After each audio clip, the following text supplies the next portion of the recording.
When you come in as a psychological atheist and say, I don't believe God exists, they're very quickly going to round up together and form their logical arguments and try and tear you apart in front of themselves and others. It's much easier to have the argument if you get into the logic of like, well, why do you believe that there can be an unmoved mover? Why do you believe that infinity, and so on and so forth? So if you don't understand the arguments that they're going to come in with, I find it makes it a lot harder to argue for the proposition God does not exist is true. So that's my 2 cents at this point. Thank you. I don't. It's not that I don't think it's worth having. I don't think it's worth having on Twitter. But thank you for responding to me. I believe it was Steve and then Justin, Scorpion, then Justin, then Steve. Justin could go first, and then me, if you want. Nope, Scorpion can go first. Scorpion. Yeah, Scorpion. Thank you. Somebody was first before me. Great matter, that was fantastic. I appreciate that, and I want to add another one onto the list, and that, coming from me, obviously the nerd, is the scientific, and that is, from the scientific point of view, someone puts forth a proposition, you automatically create the null hypothesis, which is the opposite of that proposition, and then you gather evidence to convince you to overturn the null hypothesis, which in this instance, we're talking about the proposition, God exists. The null hypothesis is therefore God does not exist. Do we have enough evidence to overturn the null hypothesis and accept our proposition? No, we don't. So there's the scientific atheist you can throw into that mix as well. And to get to Steve's point, how that translates politically, in my mind at least, is, am I then willing to support a candidate or a party that is going to base its decision on something that does not convincingly exist? Because if we're talking about how atheism translates politically, I can't see support for a party that, or a system that, I can't see support for a party or a candidate that is openly basing their policies in something that cannot be provably true. Yeah, there you go. That'll do. I believe Justin and then Steve. Yeah, so I'll respond to that one. Or no, earlier, sorry, a comment was made about, oh, people are going to say atheism is a religion if we're going to hold the proposition that God does not exist. I think that'd be a really low take from a theist, and you'd explain that, no, we're not religious in a way that we're following a creed or a dogma, or that we have certain rituals, or that we have certain faith-based beliefs. I don't think we're going to do that. And I've had no problems. I've done it myself. I've debated with pastors. I've debated with theologians and say, okay, I believe God does not exist. Here's why. Putting arguments like divine hiddenness, the evidential problem of evil or variations of that. I tend to avoid the word evil, but in the literature, it's usually what it's described as. So we talk about natural suffering, the suffering of animals, divine hiddenness, as I mentioned. If God wants everyone to believe so much and be redeemed and not go to hell on many interpretations, then why isn't God's existence obvious to us? Right? So I can have those discussions and say, okay, this is why I don't believe. This is why I believe God does not exist. And I can also respond to the arguments that the theists give for God's existence. So I think it's not too difficult to do the research into these. I've listened to a lot of atheist debate.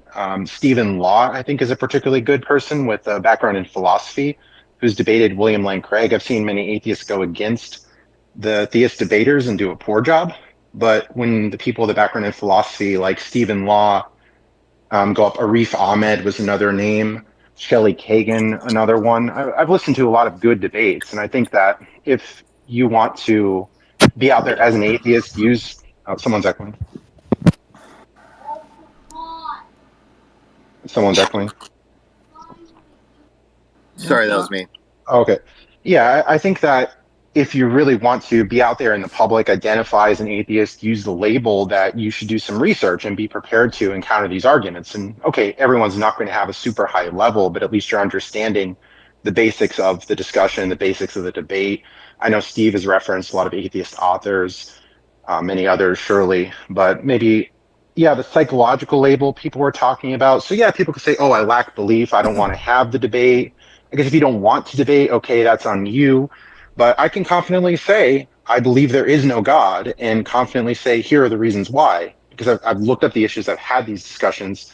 I don't have a problem doing that. And if the theist is going to come back, oh, you have a worldview, and atheism leads to war, atheism leads to this and that, I could say, well, no, this is why I don't think that's true. So maybe I'm on the defensive a little bit, but I can have those discussions and say, okay, look, there's a lot of disagreement on other moral issues between atheists or among atheists, and that's okay because it shows you that since there is that disagreement, it doesn't mean that all atheists think that, for example, social justice is great and we should give kids puberty blockers and embrace these certain political candidates. There's a lot of disagreement about these other things.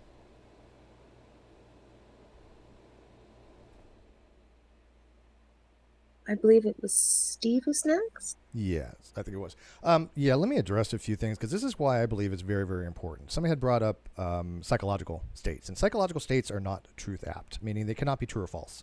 There's no proposition being had. When people are discussing these subjects, these arguments that theists are giving, or even atheists giving, like the logical problem of evil, the evidential problem of evil, divine hiddenness, which I think are very good arguments against the existence of God, they're evaluating the proposition as if God exists is true or false. And the only way that atheism can be true if it's propositional. It cannot be true or false if it's psychological. And so when we're having this discussion with a theist, they're asking us to evaluate if the proposition is true, false, or you have no position either way. That's what they're asking. There's only 3 epistemic positions you can have on the proposition. You believe it's true, you believe it's false, or you have no position either way. And so the person who says they don't believe, they're taking the position they have no position either way, unless they come out and say, look, I believe there's no God, like Justin does, which entails they don't believe there is one. But he is somebody who will say, look, I've listened to the arguments that theists have. I've listened to the arguments that atheists have. I am convinced that the atheist arguments are true, and that it is the case. The proposition that there is no God is true. The proposition that there is a God is false. And he's able to do that effectively when having these discussions with theists. Now, somebody had brought up the null hypothesis. The problem with that is, as a scientist, as Scorpion knows, that is only applicable in inferential statistics.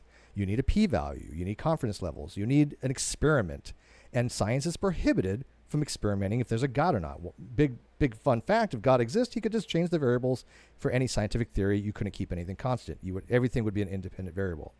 A dependent variable on that. It would all depend on if God wanted to change something or not, right? You couldn't keep anything constant. You couldn't say, look, I'm going to do an experiment under these controlled conditions because God could just violate that. So of course we can't do those types of experiments. So using the term null hypothesis to just say, look, this is the negation of the proposition, I think is very misleading of terms. And to wrap it up, somebody had mentioned about these discussions. I think it's important to at least understand that theists are using the terms the way I do. You don't have to agree with them. You don't have to use them the way that they do. But they are going to call people out on it when somebody says, well, that is not correct. When I'm told I'm not correct about something, then I need evidence to show me why. And I am correct about terminological usages because I've done this for 10 years. If somebody can show me otherwise, I'm happy to adjust my beliefs. And that's what we should do with theists. Show them, look, we are giving you the arguments for atheism, that atheism is true for people that are in these discussions who want to convince an atheist that their position is false, like Justin goes out there and says, look, there is no God. Let me explain to you why. And I think that's far more effective for people in the discussions rather than just saying, look, I don't believe you, because at that point the theist is going to say, so what? And again, I just think that's a little bit more appropriate for the debates that people are having. Like, I'm a huge Stephen Law fan. And so, sure, in spaces like this, people can use any terminological uses they want. When people are having conversations on Twitter, that's fine. But on the higher level debates, there needs to be more of an academic standard, and that's just my position on that. So if somebody says I'm wrong, they need to make sure that they're recognizing that it's not that I'm wrong, it's just that they're not using the sensu stricto terminology that I tend to use in these types of discussions, because I think it is more effective to convert theists, because we can say, look, theism is false, atheism is true. Let me show you all the arguments for why it is more probabilistic that there is no God. You don't have to confirm it. You don't have to prove it. You only need to hold a epistemic justification that your belief that there is no God is rational and is more rational than the belief that there is a God. That's really what it boils down to. That's my view on the matter. That's how I've converted people out of Christianity, because they're like, you're right, I'm not justified to help my beliefs. Scorpion, I'm going to let you go next and respond, and then I'll take it, and then you, Gray Matter. Sorry about that.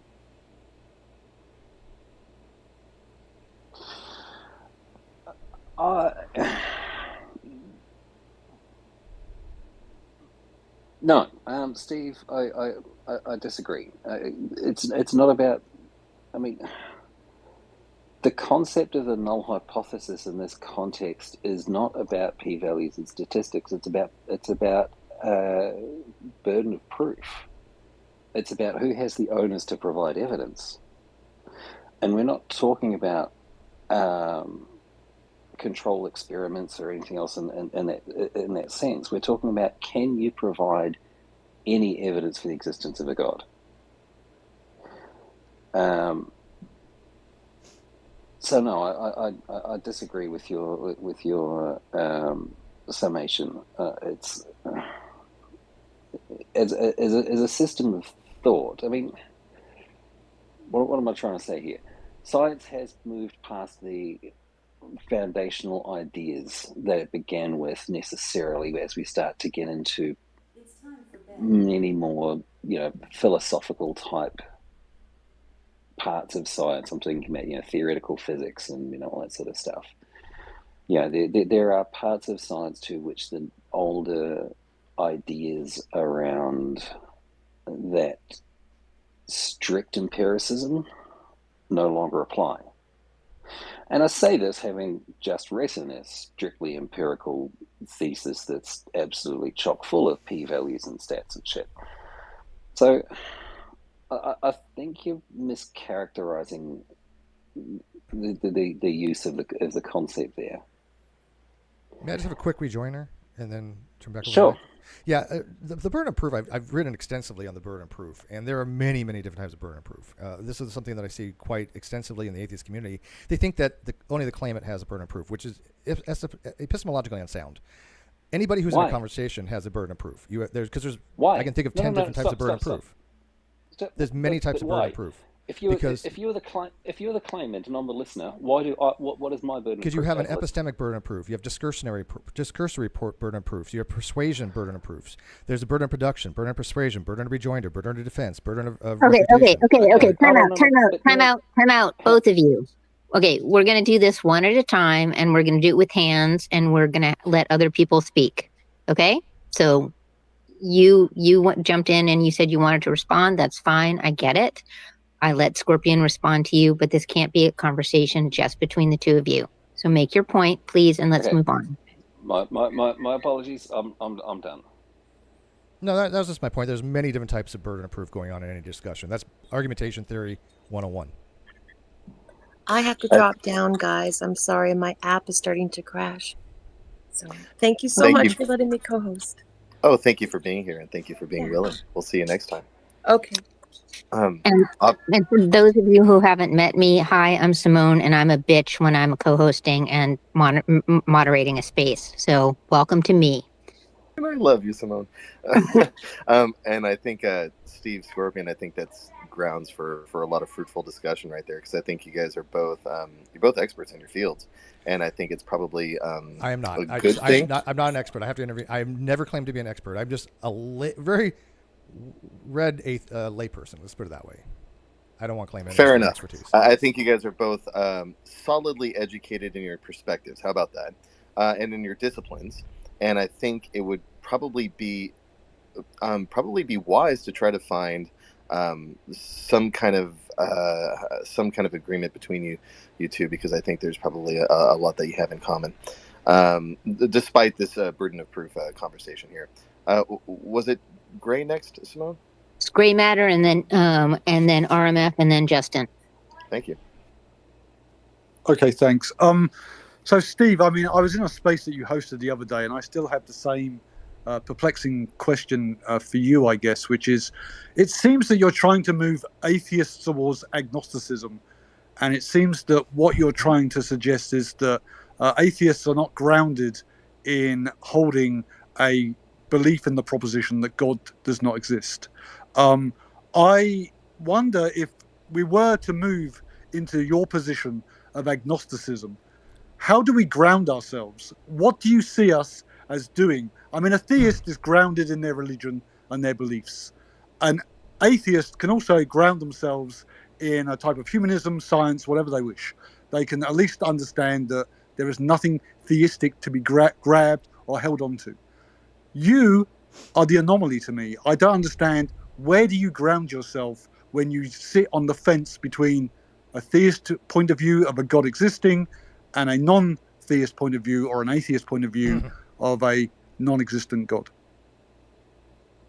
I think you have a fundamental misunderstanding of my position, like fundamental, like very fundamental Okay, misunderstanding. RMF is next, and then I think it seems like we need to have a conversation about this. DarkProf, it's your space, but if it's all right with you, it seems like this is an issue that should be hashed out after RMF. Is that okay with you? Absolutely. Cool. All right. Well, that's what's going to happen. So hold on, Steve. We will get back to you here in a second. Sure. RMF? Yes, hello. Can anybody hear me? Yep. Loud and clear. Okay. Well, I've already passed my 60th year on this planet, and I've had plenty of opportunity to think about, if there's anything coming next, if there's any other part of existence awaiting once this, valley of misery is past me, because I'm the only one left of my tribe, so to speak. And after, dabbling in various religious experiments, I prided myself of being an Epicurean. I'm pretty sure most of you know what that means. But I've now decided it really doesn't matter, because first and foremost, I've found, an atheist, as far as, I have come to understand it, as somebody who's trying to convince other people that God doesn't exist. Merely not believing doesn't suffice for him. But I don't care, because it really doesn't make any difference. First and foremost, as Epicurus already over 2,000 years realized, whether or not you believe doesn't make any difference in real life experience. Good things happen to bad people, and vice versa. And also the mere sheer definition of good and bad has nothing to do with religion. I've come to meet religious people with very, what I consider very bad beliefs, and non-religious people with very bad beliefs, and vice versa. But my main point of criticism is that atheists, they're always, at least that's how they present themselves to me, they think of themselves as creatures of reason, and they reject religion because it's supposedly unreasonable. But the humans as such are unreasonable creatures. And we are deeply flawed. And we make most of our decisions, if not all of them, based on emotions that we try to rationalize to ourselves after the fact. And we are, by and large, a self-destructive species. And if we are supposed to be the pinnacle of creation, and the Creator, formed us after his own image, well, if God does exist, he must be a really miserable son of a bitch. Okay, I'm gonna let other people take the mic. Okay. I really appreciate your point of view. I'm not trying to be mean to you. I just want to give everybody equal time. I just want to say that I do agree with something that he was ending with there, and that is that I see it at least on Twitter. and to some degree in other social media, that it is sometimes the case that atheists, because they do not believe, sometimes find themselves to be, by default, very reasonable. Which I think maybe what Steve is trying to get at here is that maybe we have a lot of people that are atheists who haven't thoroughly interrogated their views and justified them, and could be in a position where they're basing it off of emotion, maybe, like what RMF was trying to say. I think that's what he was trying to say towards the end. I see Daymare and Justin, but did we want to try to get back to Gray Matter and Steve? Or I just raised my hand. I should be way down the list. Okay. So I think Steve did want to respond to Gray Matter. Yeah, real quick for a rejoinder there, because I don't understand where he gets what his view of my position is. I've actually converted more people to atheism than I ever have to agnosticism by far. Matter of fact, what is funny, because I have logically proven this, that the position of the atheist who merely doesn't believe, if they don't have a positive epistemic status, they are on the same perch that the agnostic is on. They have the same exact position I do. There might be different reasons why they have it. Those are called your epistemic justifications. But the lack of belief atheist is an agnostic, philosophically speaking. There is no difference logically. They have both suspended judgment on that proposition where they're not saying it's true or false. They're saying, I don't have a position either way. And because it is a fact that it is closed under negation, that if you suspend judgment on P, you suspend judgment on not P. That is just a fact of logic. And so my position is that I've suspended judgment on both P and not P, which is the lack theist position. That's just how it works logically. So I don't know what he means by moving people to convert to agnosticism. I'm only trying to get people to understand that these words have usages and meanings in philosophy for very good reason, to eliminate a lot of ambiguities, to eliminate a lot of problems where we have to run into theists. Like when RMF talked about Epicureanism and he said, hey, most of you know what that means. We know what that means because we've read the literature. There's not a subgroup of Epicureans out there going, Epicureanism just means this.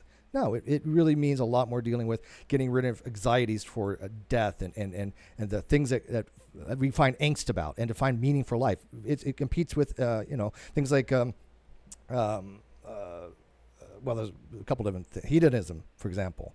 But my point is that I think that Gray Matter kind of misunderstands what I'm arguing. My argument is not to convert people to agnosticism. My arguments are basically, this is how it's understood. Use it, don't use it, but don't go after people that are like Justin or myself or other people who have adopted these things when we do go into discussions with theists, right? Because we're being told we're wrong, and yet the theist looks and says, oh, look, even your own people are saying you're wrong when we're not. That's fair. Gray Matter had a DM saying that maybe he couldn't hear. I wonder if Gray Matter, were you able to catch any of that? I was, and I'd like to respond when it's my turn, please. Fantastic. You got the floor. Yeah, so here's the thing, Steve, about what you state. You're coming in again on the propositional logic of God existing or not existing, and that's fine. But again, I think you're allowing psychological atheism, which is to say to not hold the belief or want to hold the belief in a God. That is to say, when I say that what you're doing is you're moving people from a atheist position towards an agnostic position, I don't think logically that's incorrect. I think that actually most atheists are agnostic atheists because there is no proof either way. If there had been, we'd all be one way or the other already. But I do believe that one can choose to say, I denounce theism. I denounce the God of the Bible. I do not agree with his morality. I do not agree with the way that he has written his books and outlines how humanity should be run and civilization should be formed. So I am choosing to be atheist, not agnostic, because I denounce the idea of a God completely. So psychologically, I'm an atheist, and I may not be able to put all the propositional arguments in place to prove the non-existence of God, but I still stand that I am an atheist and not an agnostic. But you seem to be saying, well, everyone who is an atheist should be moving over to an agnostic position and become the true agnostic atheist, because propositionally, of course, you're right. we cannot prove one way or the other, or else it would have been shown already. Thank you.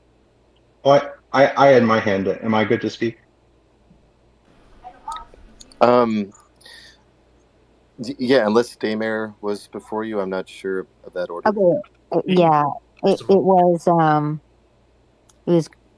Justin, Gray Matter, and then RMF, I believe. Okay. Yeah, the lack of belief statement can get really confusing, because if you're to say it's merely lacking a belief, well, is this can of peanut butter an atheist because the can of peanut butter doesn't have a belief regarding God? Like that would seem to be very confusing. So to avoid this confusing issues of merely lacking a belief and showing a distinction about, okay, well, here I have reasons to say that I don't think a God exists. There's a substantial meaning to that, and I've investigated the arguments. Now, some people might use the term atheist and say, okay, well, I was raised in a secular household. I really haven't thought about the issue much, so maybe they haven't put much time into it. But on such a very important matter, like how can you find meaning in life? Do you think a God exists? Many other questions. How should we feel about death? What should we think about death? I think there are a lot of important questions that people should really take the time to consider and find good reasons for their positions, rather than just merely having a position because of tradition. Many people might identify as skeptic in like a modern, like maybe online sense, not the ancient philosophical sense. And it's an idea of questioning everything, having good reasons for our beliefs, wanting to know what is true. So that's not an atheistic worldview, but rather other positions that I have because of thinking about these issues. Okay, so we're at Gray Matter, RMF, and then Scorpion. And Scorpion, I was not trying to shut you down in the conversation before. I hope you know that. Gray Matter. Just to respond to what I just heard, again, I'm not denying that most atheists are agnostic atheists. They are in a position of not being able to propositionally prove an existence or a non-existence of a god. So they are in the same position as, in my mind, a theist. They are unable to prove through logic or any evidence or anything that God does or does not exist. So they hold in their mind that. But at the same time, they can stand on the atheistic channel and say, I denounce the idea of anything that's been written in any theological book. I don't believe there's anything written that was written by man that could even begin to represent anything like a god. So I go further than just being an agnostic atheist. I say I want to be an atheist. I actually denounce the whole idea of a god, a supreme being, a supreme anything that is governing or has created or run a universe and wrote a book about it. So I wouldn't want to be anything associated with anything that exists on this planet that tries to define theism in the way that it's written down. So would you hold the position and say, I think God doesn't exist? So RMF was next, okay? I like, that's why we have hands up, so we can keep this organized and people get a chance to talk. RMF? Yeah. Yes, I know. The reason why I don't like to call myself an atheist is very well demonstrated here, because for me, too many atheists, have turned their non-belief into a belief system of its own. All this ideological, fundamentalistic discussions about whether you're an agnostic or an atheist. For me, it all boils down, first and foremost, the African side of my family. You wouldn't be able to convince any one of them with any of your arguments, because for them, belief is just that. You believe because you do, period. And so it has nothing to do with logic or proof or any of them. You could dunk them into a boiling lake of fire, and they would still scream for Jesus help. And so they just believe because they do. My disbelief simply stems from looking at my own life, looking at the world, and looking at the the supposed masterpiece in any monotheistic religion. We are supposed to be God's masterpiece, and I just regard the species as deeply flawed. And again, if we are supposed to be the masterpiece of any mythical being, does that being really deserve to be worshipped, or shouldn't he rather be cursed 24/7? And in the end, it all boils down to me to a question that few of us are really willing to face honestly. Are we willing to accept that if we die, that's it? There's nothing else coming. Also, no big great void. We just cease to exist. And are we willing to accept that? And I find that most atheists that I've spoken to, they're really not willing to face the question of their own death and the answer, that comes from that. And so I would just like for all of us to be a lot less, empathetic about these issues, because, I think emotions are always the enemy of reason. Thank you, RMF. Garrett's I'm not sure how to pronounce your name. I apologize. Sorry? You said it correctly.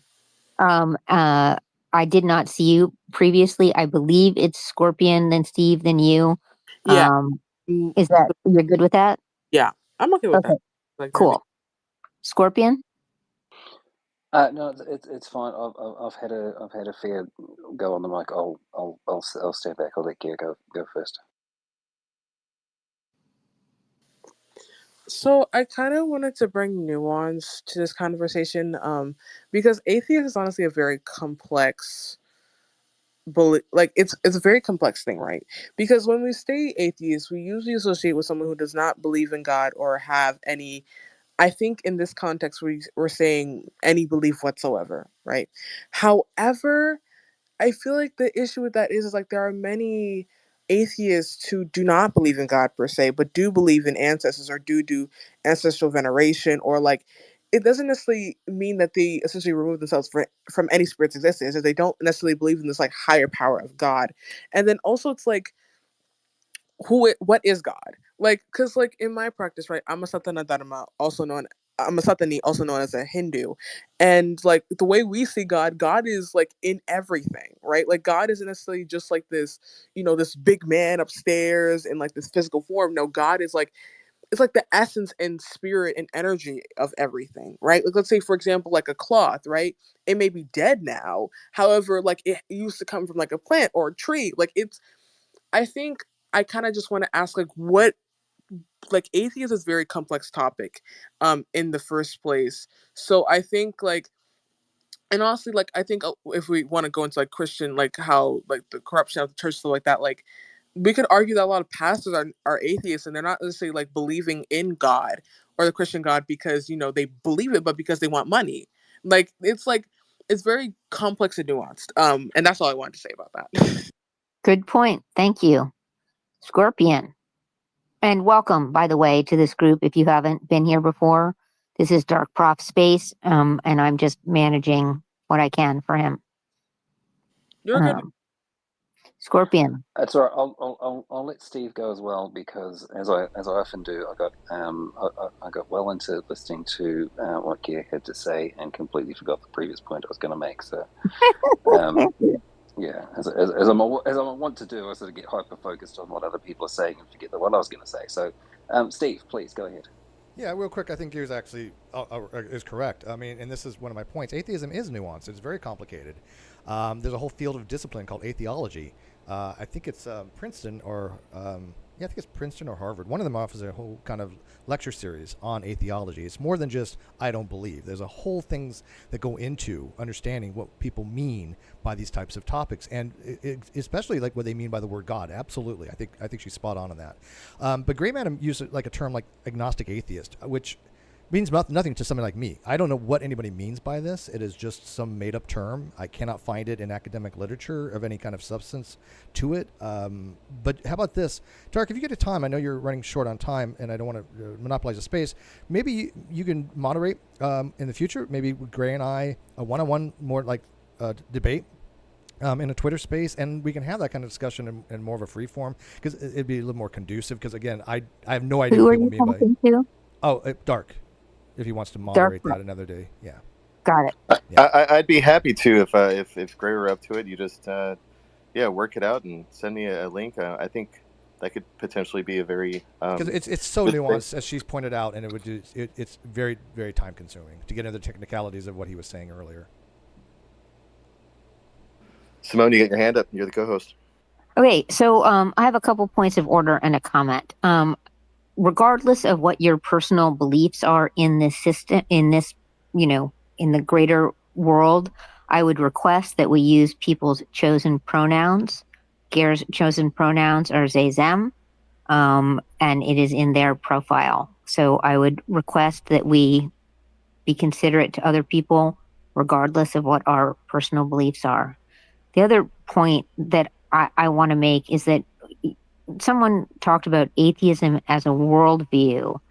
And, for example, atheists vote for choice, or atheists vote, this way, or we need to get the atheist vote to do that. You see that immense division among Christian religions. I follow Catholics for choice, for example. I follow a number of religious organizations for choice.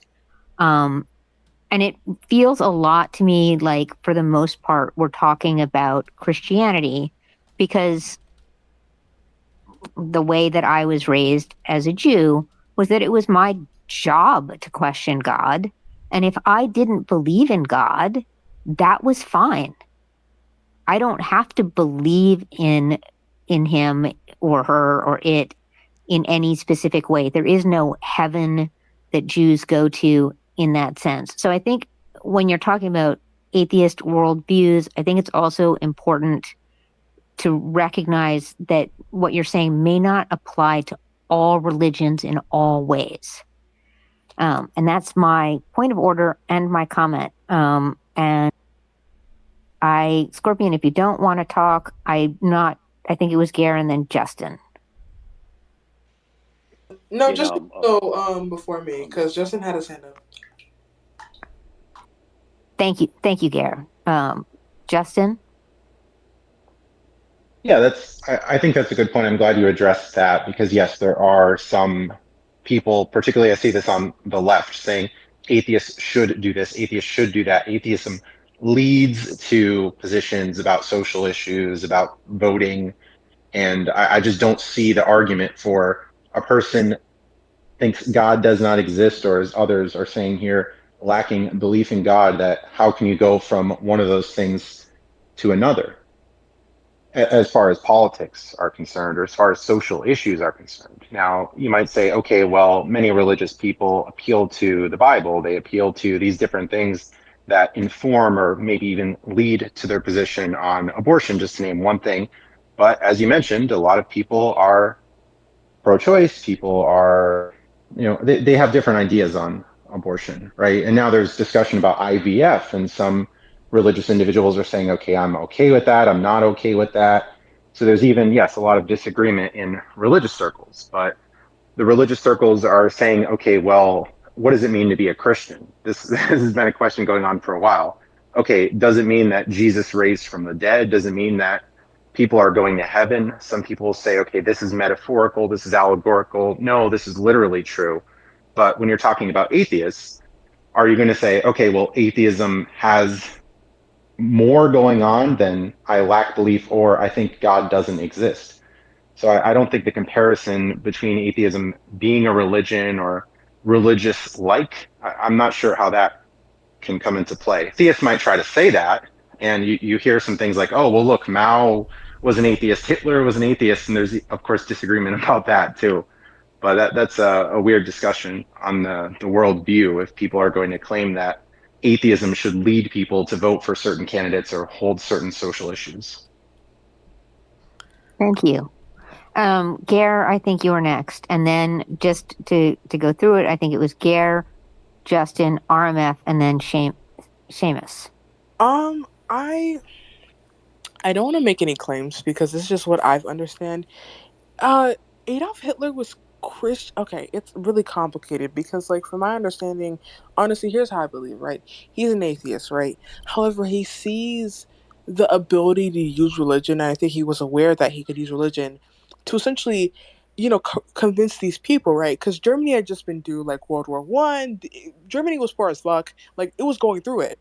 So it's kind of like he took advantage of their poor state and used religion as a way of saying, "Hey, well, you know."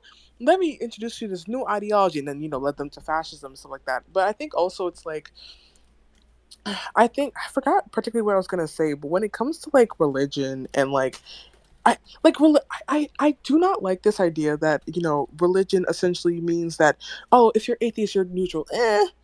Like, yes, like I feel like this is like something people need to understand. Yes, you're atheist, but that doesn't mean that it's not gonna still like the because I feel like how a lot of us, let me not say a lot of us, but how like a lot of us saw Christianity as just rules, right?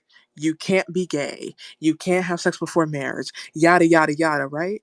And those rules can transcend, outside of Christianity. So I don't like this idea that essentially being atheist makes you neutral, because it doesn't necessarily, because those ideas can still be very well ingrained in your head without necessarily the beliefs. So it's a very complex issue.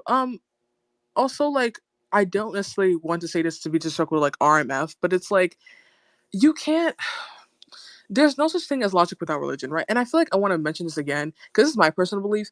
God does not exist without human perception, nor do we exist without God. It's kind of like the chicken or the egg, right? Because we perceive God, we see God based on our own belief systems and our own like ideas. Like, there's no such thing as what is a true Christian or what is a true religion, because like we're all human, we all have our own beliefs, and God does not exist without us, nor do we exist without God. So that's how I view that. But yeah. Thank you. I believe it was Justin, RMF, and Daymare, though you are welcome to correct me if I am mistaken. And again, Scorpion, I really wasn't trying to shut you down. I hope you know that. I don't. It's fine, and I genuinely forgot what I was going to say, and I actually, yeah, like I said, I think I've had a fair whack today. I do have a lot to respond to, but there are plenty of other people. Brainworm's also recently come up, so Brainworm, if you got anything to add, stick a head up, we'll get you in before DarkProf closes out. Cool. Okay, so we're right now, Justin, Daymare, RMF, Brainworm. Is that correct? Is everybody okay with that, even if it's not correct? That'll do. Yep. I'll pass. It's good. Who? Okay, so Daymare, RMF, Brainworm. Sure. Thank you.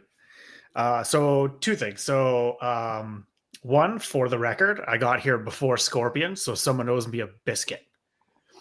Two, Justin said something a while ago that I thought was very funny and very correct. He said something about the prospect of just not believing, or just the null kind of belief, I guess, as it being like a jar of peanut butter. It's just an inanimate, like, and as funny as I think that is, I think that is completely accurate.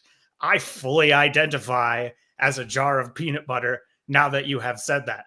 I think in this world that is a shopping center, there are rows and rows of jars of peanut butter, because we just didn't need to go any further past that. And I think that's also what kind of bridges the gap with something Steve said, I think, about a lot of the agnostic side and the atheism side being very, very similar in that regard. Because, yeah, I think there's just a lot of us that are just jars of peanut butter sitting on a shelf and just saying, no, We just don't involve ourselves in it at all, and that's what makes us atheists. I got to start taking notes because I've forgotten the peanut butter jar. I was going to say something about that too. Nate, I see your request there. I'm trying to give it to you, but it's not coming up for some reason. So I'm sorry about that. I can't give it out either. Neither can I. I think we're maxed out on speakers. Gotcha. Right. Daymare?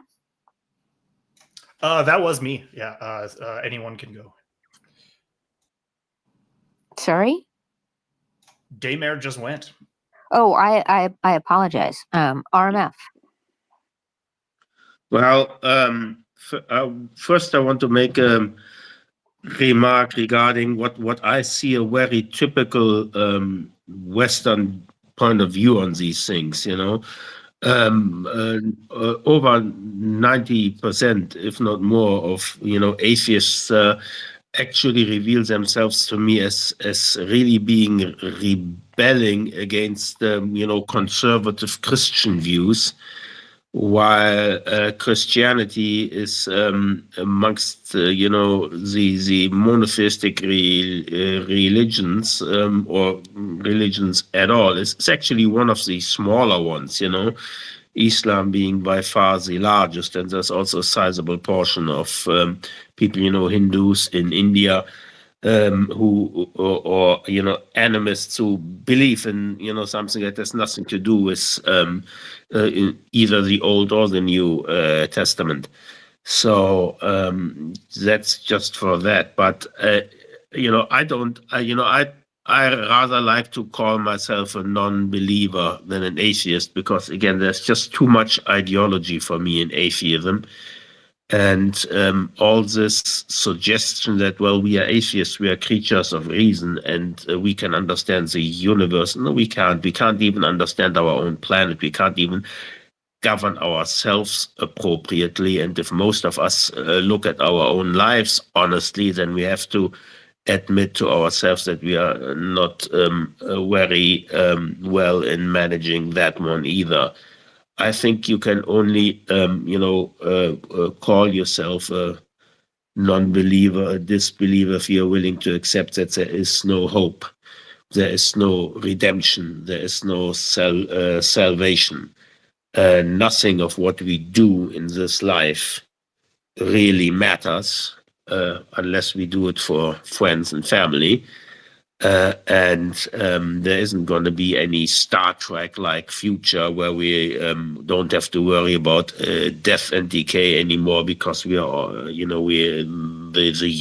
universe has joined hands and is dancing kumbaya eternally. No, life is just a cesspool of misery, and as the saying goes, it's a bitch, and in the end, you die, and that's it. And if you're willing to accept that, then you can call yourself a disbeliever.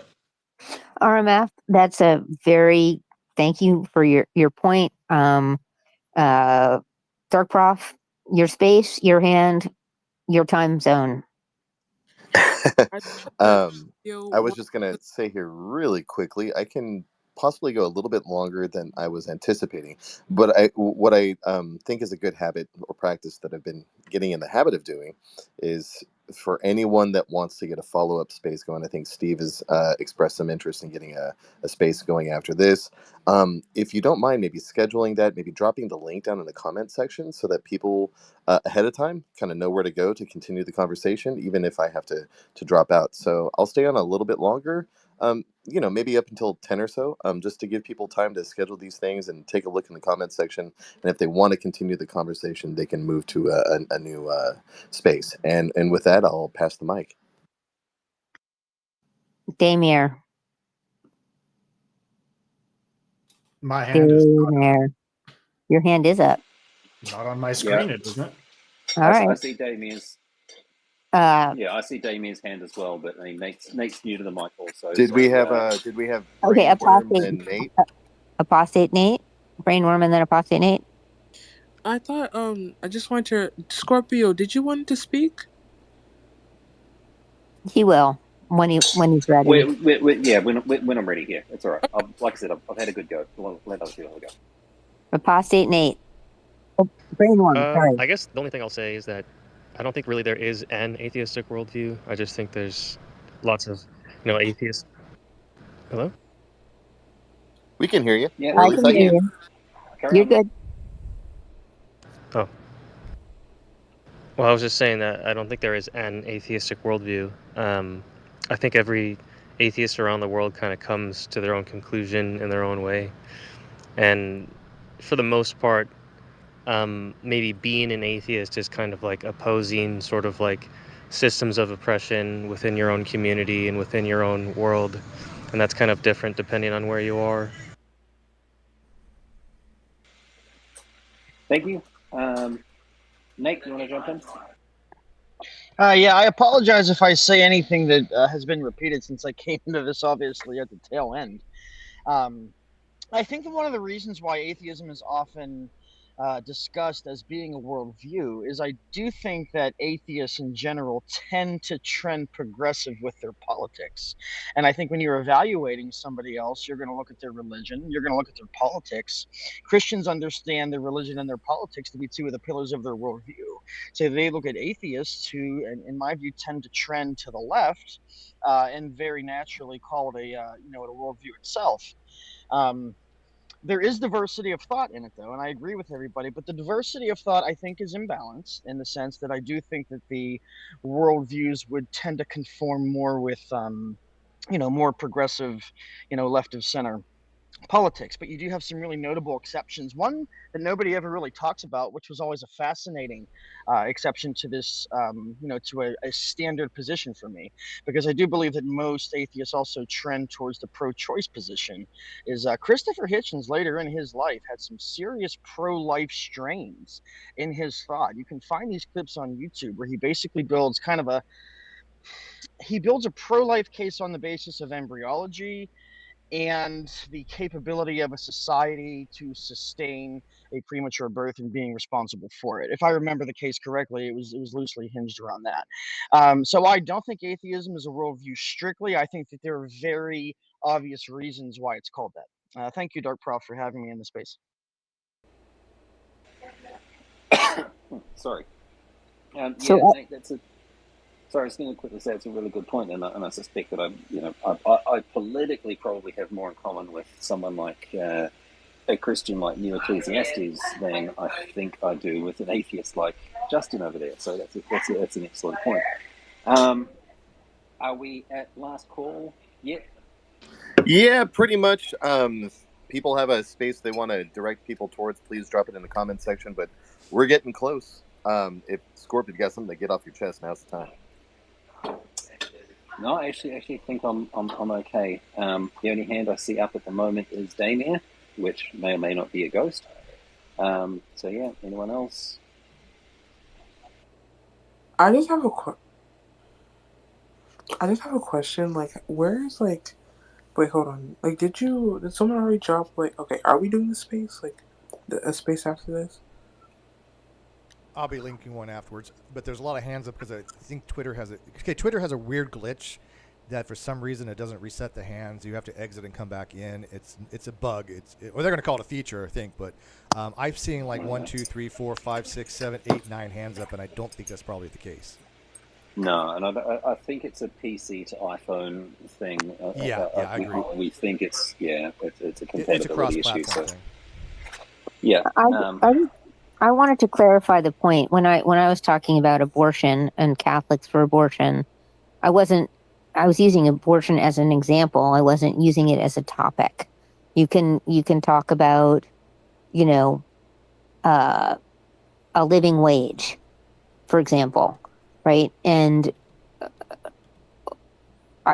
atheists don't share the same view on living wage. Atheists don't necessarily share the same view on abortion. Atheists don't necessarily share the same view on climate change.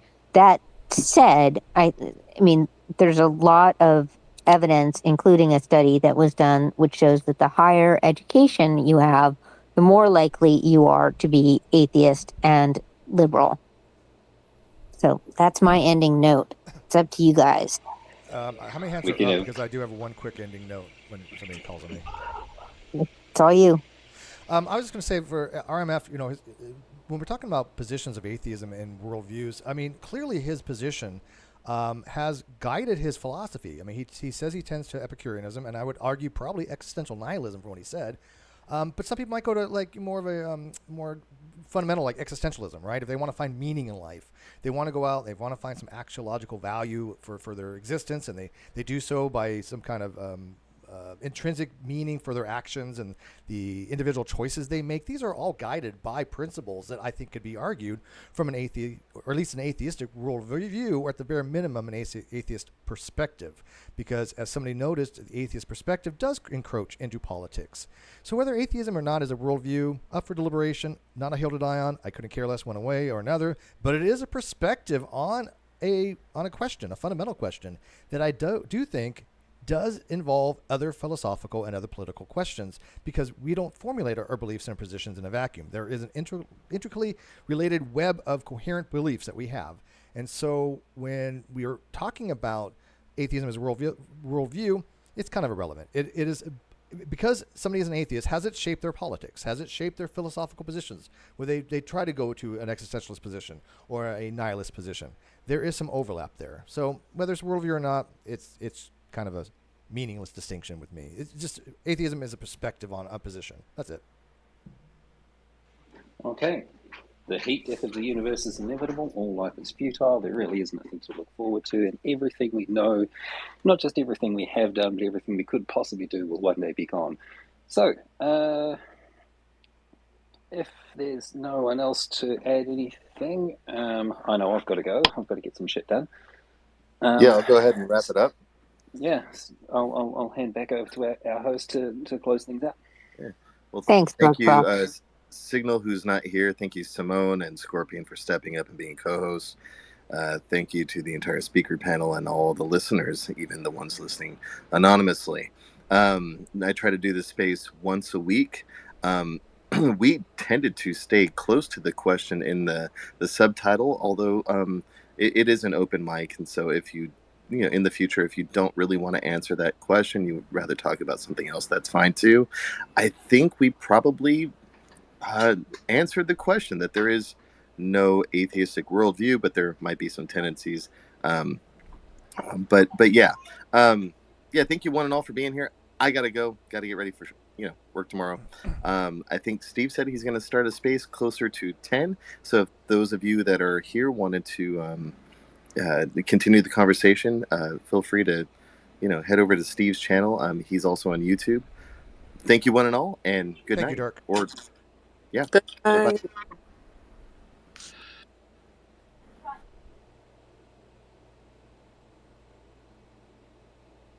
And for those who are interested, I did put the link to join underneath Dark's post, and I'll be heading over there. Actually, right now, I'm not going to wait till 10. So if anyone wants to join.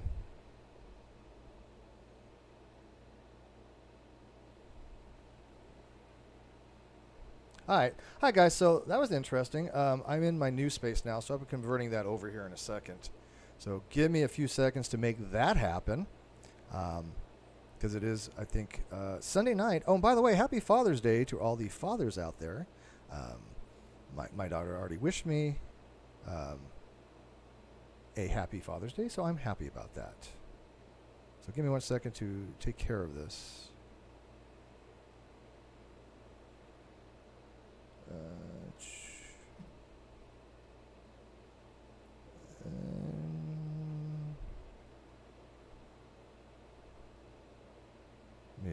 Make it so if anybody comes in here, you guys can see it. And I did reach out to Dark that if Gray Matter wants to have a debate or a more formal or at least a continuance of discussion on these topics, I'm more than happy to do so. I do find obviously the phrase agnostic atheist to be meaningless for the most part because it's so ambiguous. And until somebody really tells me in a logical schema what it actually means, I just don't have any use for it. Because it's nonsensical to me in multiple different ways. So, all right, Justin, let me invite you up here, man. Give me 1 second, although anybody can join. So, yeah, thanks. Oh, well, there you go. I'm gonna make you co-host too, just because you're special. But anyways, hi, Justin. Hey, yeah, just happened upon another random Twitter space as I was doing some other things here, so hopped in earlier. Interesting discussion. I sent you some messages on Facebook. I don't know if you saw, but I were do. you there? I did. I didn't get a chance to respond, but I do see it. If I acknowledge it, that means I'm probably in the middle of something, and I'm just letting you know that I've seen it. So I think I hearted or something, and then you commented something on it because I said I asked you something. I said something. I remember that on Facebook. Oh well. Yeah, we got towards the end. Someone, I'm not sure if they were serious or trolling, but they were talking about how, yeah, I think peanut butter jars are atheists and we're all peanut butter jars.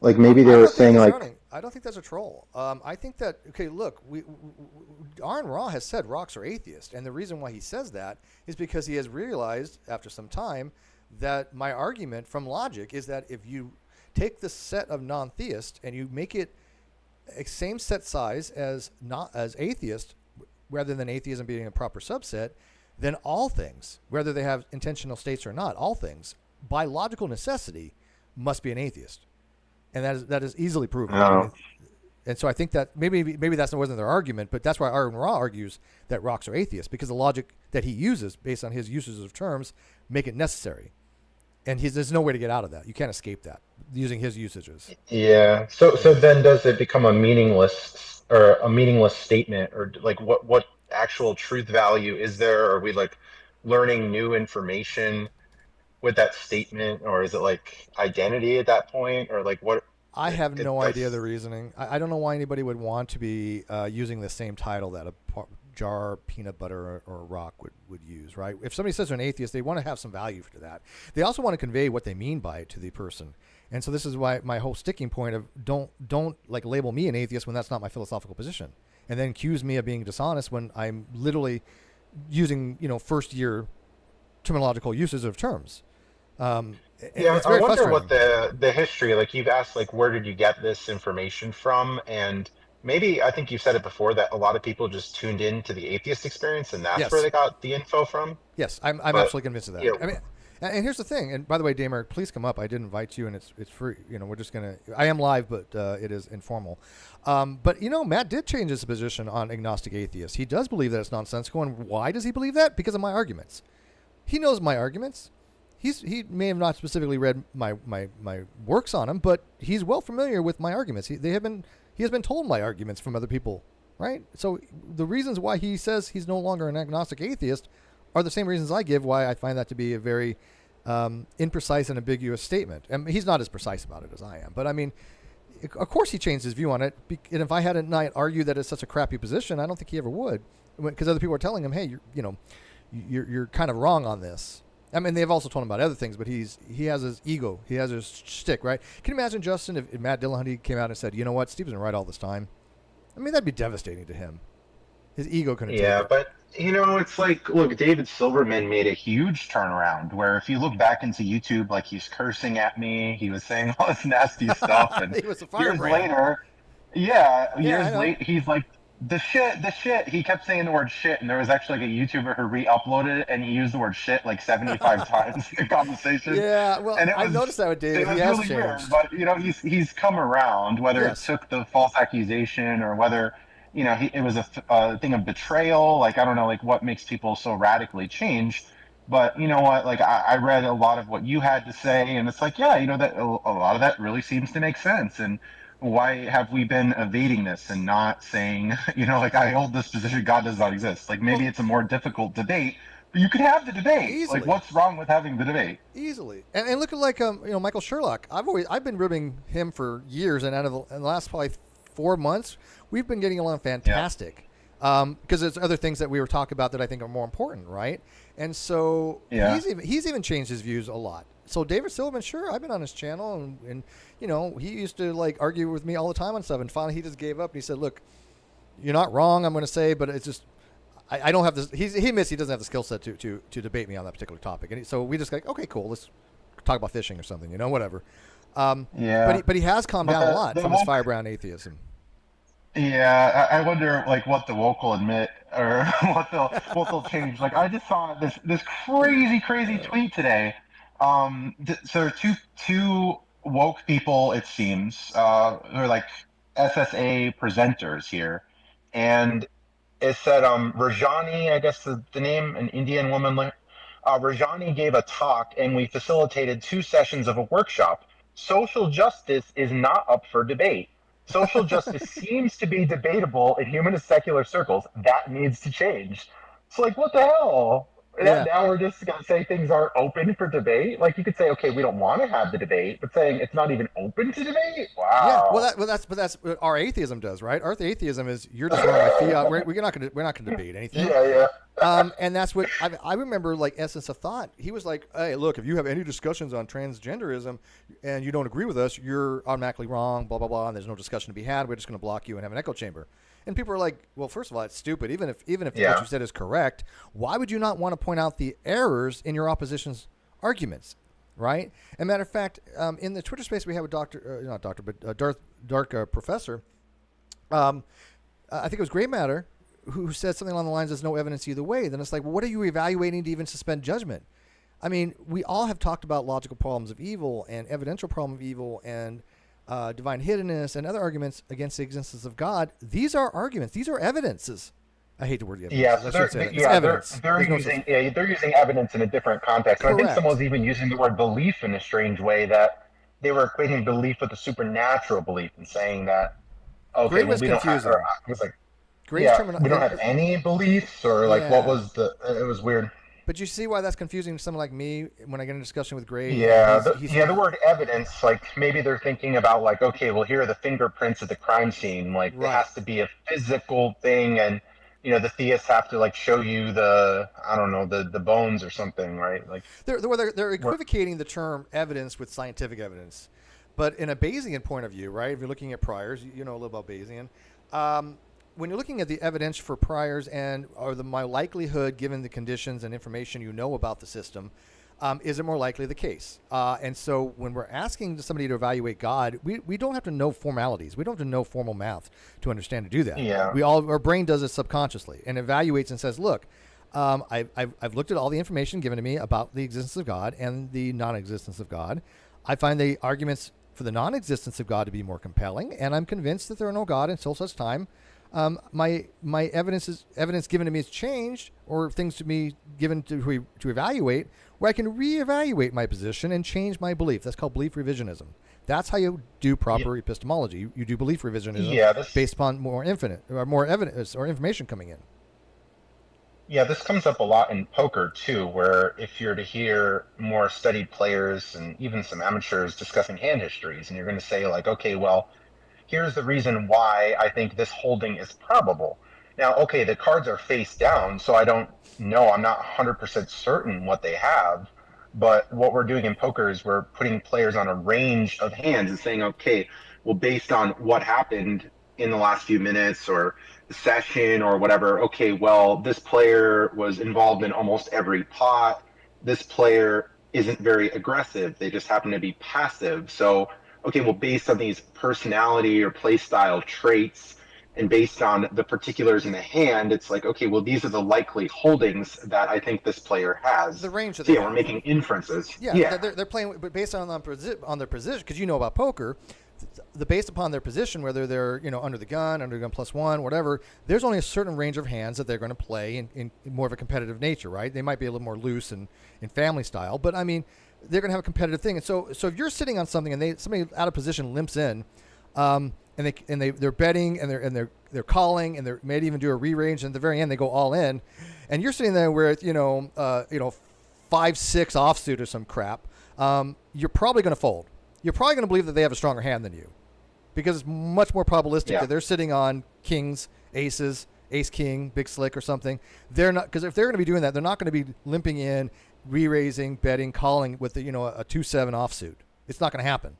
No pro players. Right. So we're not 100% sure about what they have, but we're just making probable inferences, and we're going to say, okay, well, you could even get into, yes, it is a belief, and you could even get into analysis of combinations and saying like, okay, well, there are 16 combinations of ace king, but look, I have a king in my hand, so now it's less likely that they have ace king or pocket kings, right? So there is some math there too, but they got two outs based on, based on the information. Oh no, I'm saying the king. I'm trying not to be too complex. No. I'm just saying, but if they only have two outs, Right. that if I have ace king in my hand, it's less likely that they have a king or even pocket kings, right? So 100%. okay, I don't know that. I'm not 100% certain that they have pocket kings or that they don't, but okay, I'm making inferences based on how the hand was played. So when atheists or even theists go into like the realms of certainty, oh, you have to be certain that God exists or doesn't exist. Well, I don't think people are using that language, or I'd say, okay, well, no, it's. I agree, and I think it's. And by the way, this is an informal space. It is being streamed live to YouTube, but you feel free to jump in. Open space. You don't need to raise your hand. Just come on in. I invited you all up. If it's not working, just reload.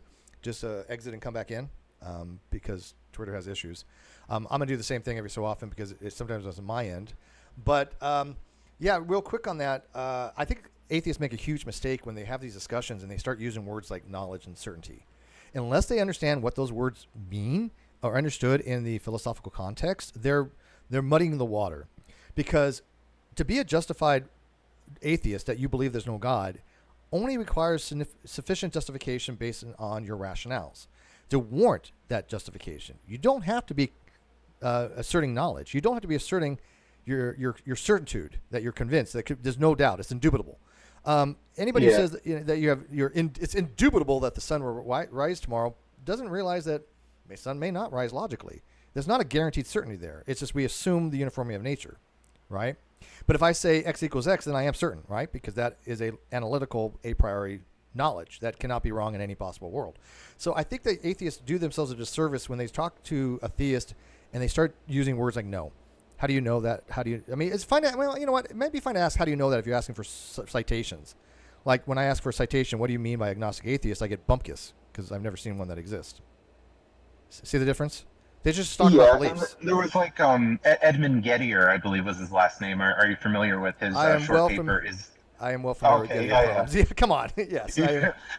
So people would I think do a good service to read that, and I think the original paper is like 5 pages maybe, and it's this idea of okay, well, we're driving down the road and we have good reasons to believe that okay, this looks like a barn as we see it from our perspective, but it turns out that it was actually someone put up a structure that looked barn-like, and we shouldn't have assumed that it was just a fake barn. We've seen this many times before, but the sculptor happened to be like really crafty, and it looked like an original one. And then I think there were other circumstances of okay, well, we had an idea that someone signed a contract, but it happened to be switched, but we still had a justified true belief, but we happened to be wrong. We didn't have knowledge. It wouldn't be justified true belief then. It would be justified belief. But because of fake town, it has what's called epistemic luck, and then I'll get Samus in here, but there's a really brilliant epistemologist by the name of Dr. Linda Zazbieski, and she wrote a very similar paper. The intellectual virtues person. Correct.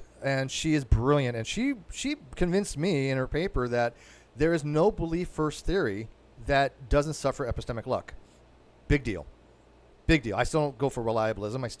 I accept JTB and JTP plus most specifically, or direct causal theory of knowledge. But okay, yes, there's some issues with it, but we still use it. We still think it's the best. I still think it's the best. I don't know any. There's no perfect theory, right? And so if I have to pick a theory of knowledge, I'm going to choose justified true belief plus or direct causal theory.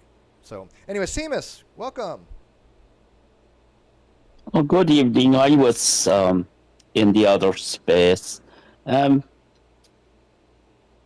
was brought up an atheist in a very religious country.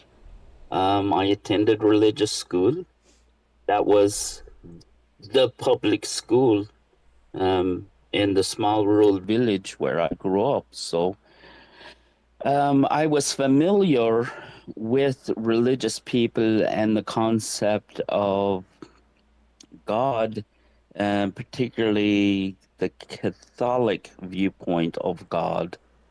But I was not raised to assume a belief in God. Needless to say, I was interested in the idea of God, and pretty early on in my interest of that subject, I read a lot about gods and goddesses and various mythologies, but in all the reading and looking at the stories about gods, I never actually came across anything that suggested to me on an intellectual level that it was anything but a creation of mankind in order to further societal cooperation. I agree to a large extent on that, actually, that I think that probably was the reason why gods were created. But let me ask you this. If that is your position, right? Do you think it is more problematic, or should be more probabilistic, that all gods are creations of man, not just the ones you've heard, but anything that man can come up with is a man-made creation, and that there is no gods. There is in the universe the total amount of god or gods that exist is zero. Is that your position? Yes, it is. Okay. And I know that that's rather Gnostic. No, it's but not. There's nothing involving Gnostic there. That is a belief position. That is a belief that the total number of gods is zero. It goes beyond belief for me. There are none. Okay, so you claim knowledge then to know Yes. there's no God. The problem with that is, one, it makes it more difficult to have a conversation. The problem wait, Steve, please. This is a difficulty because my knowledge is my knowledge, and my knowledge cannot be disputed because it's based on my long academic and intellectual experience, as well as my experience with seeing how people operate within the belief of gods and religion. Knowledge is, for me, not something that can be disputed once it is cemented into someone's intellectual foundation. Now, would you Do you understand? I do from an internal critique. For an external, there's a problem because Frank Turek could run the same exact argument. Frank Turek could say, look, my knowledge is such as this. I'm not wrong. I'm convinced and I know that there's a God. And if somebody does know there's a God, then God must exist. That just follows by what's called transcendental argumentation. If it is true under JTB, if somebody knows there's a God, then God must exist by metaphysical necessity, right? For them.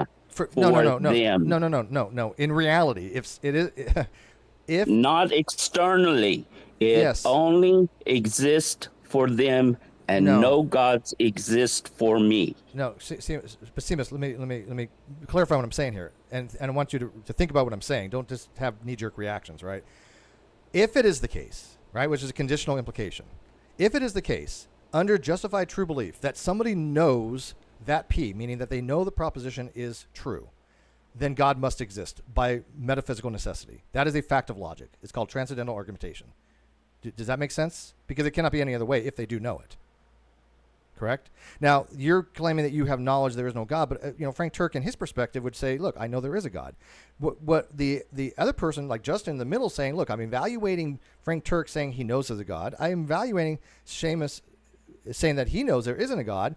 I don't accept either one of them. I don't think anybody knows one way or another. He could argue, right? That's my position. I don't think anybody can claim knowledge to the existence or the non-existence of God. The most they can do is claim a belief claim. Personally. They can claim the knowledge for themselves. Sure. And that's what Frank Turek does, and that's what I do. Right. And to extend it externally and trying to make it anything other than individual is your error. My error? How do I have an error in this? Where's my error? Nothing I said is an error, I don't think. Not to you.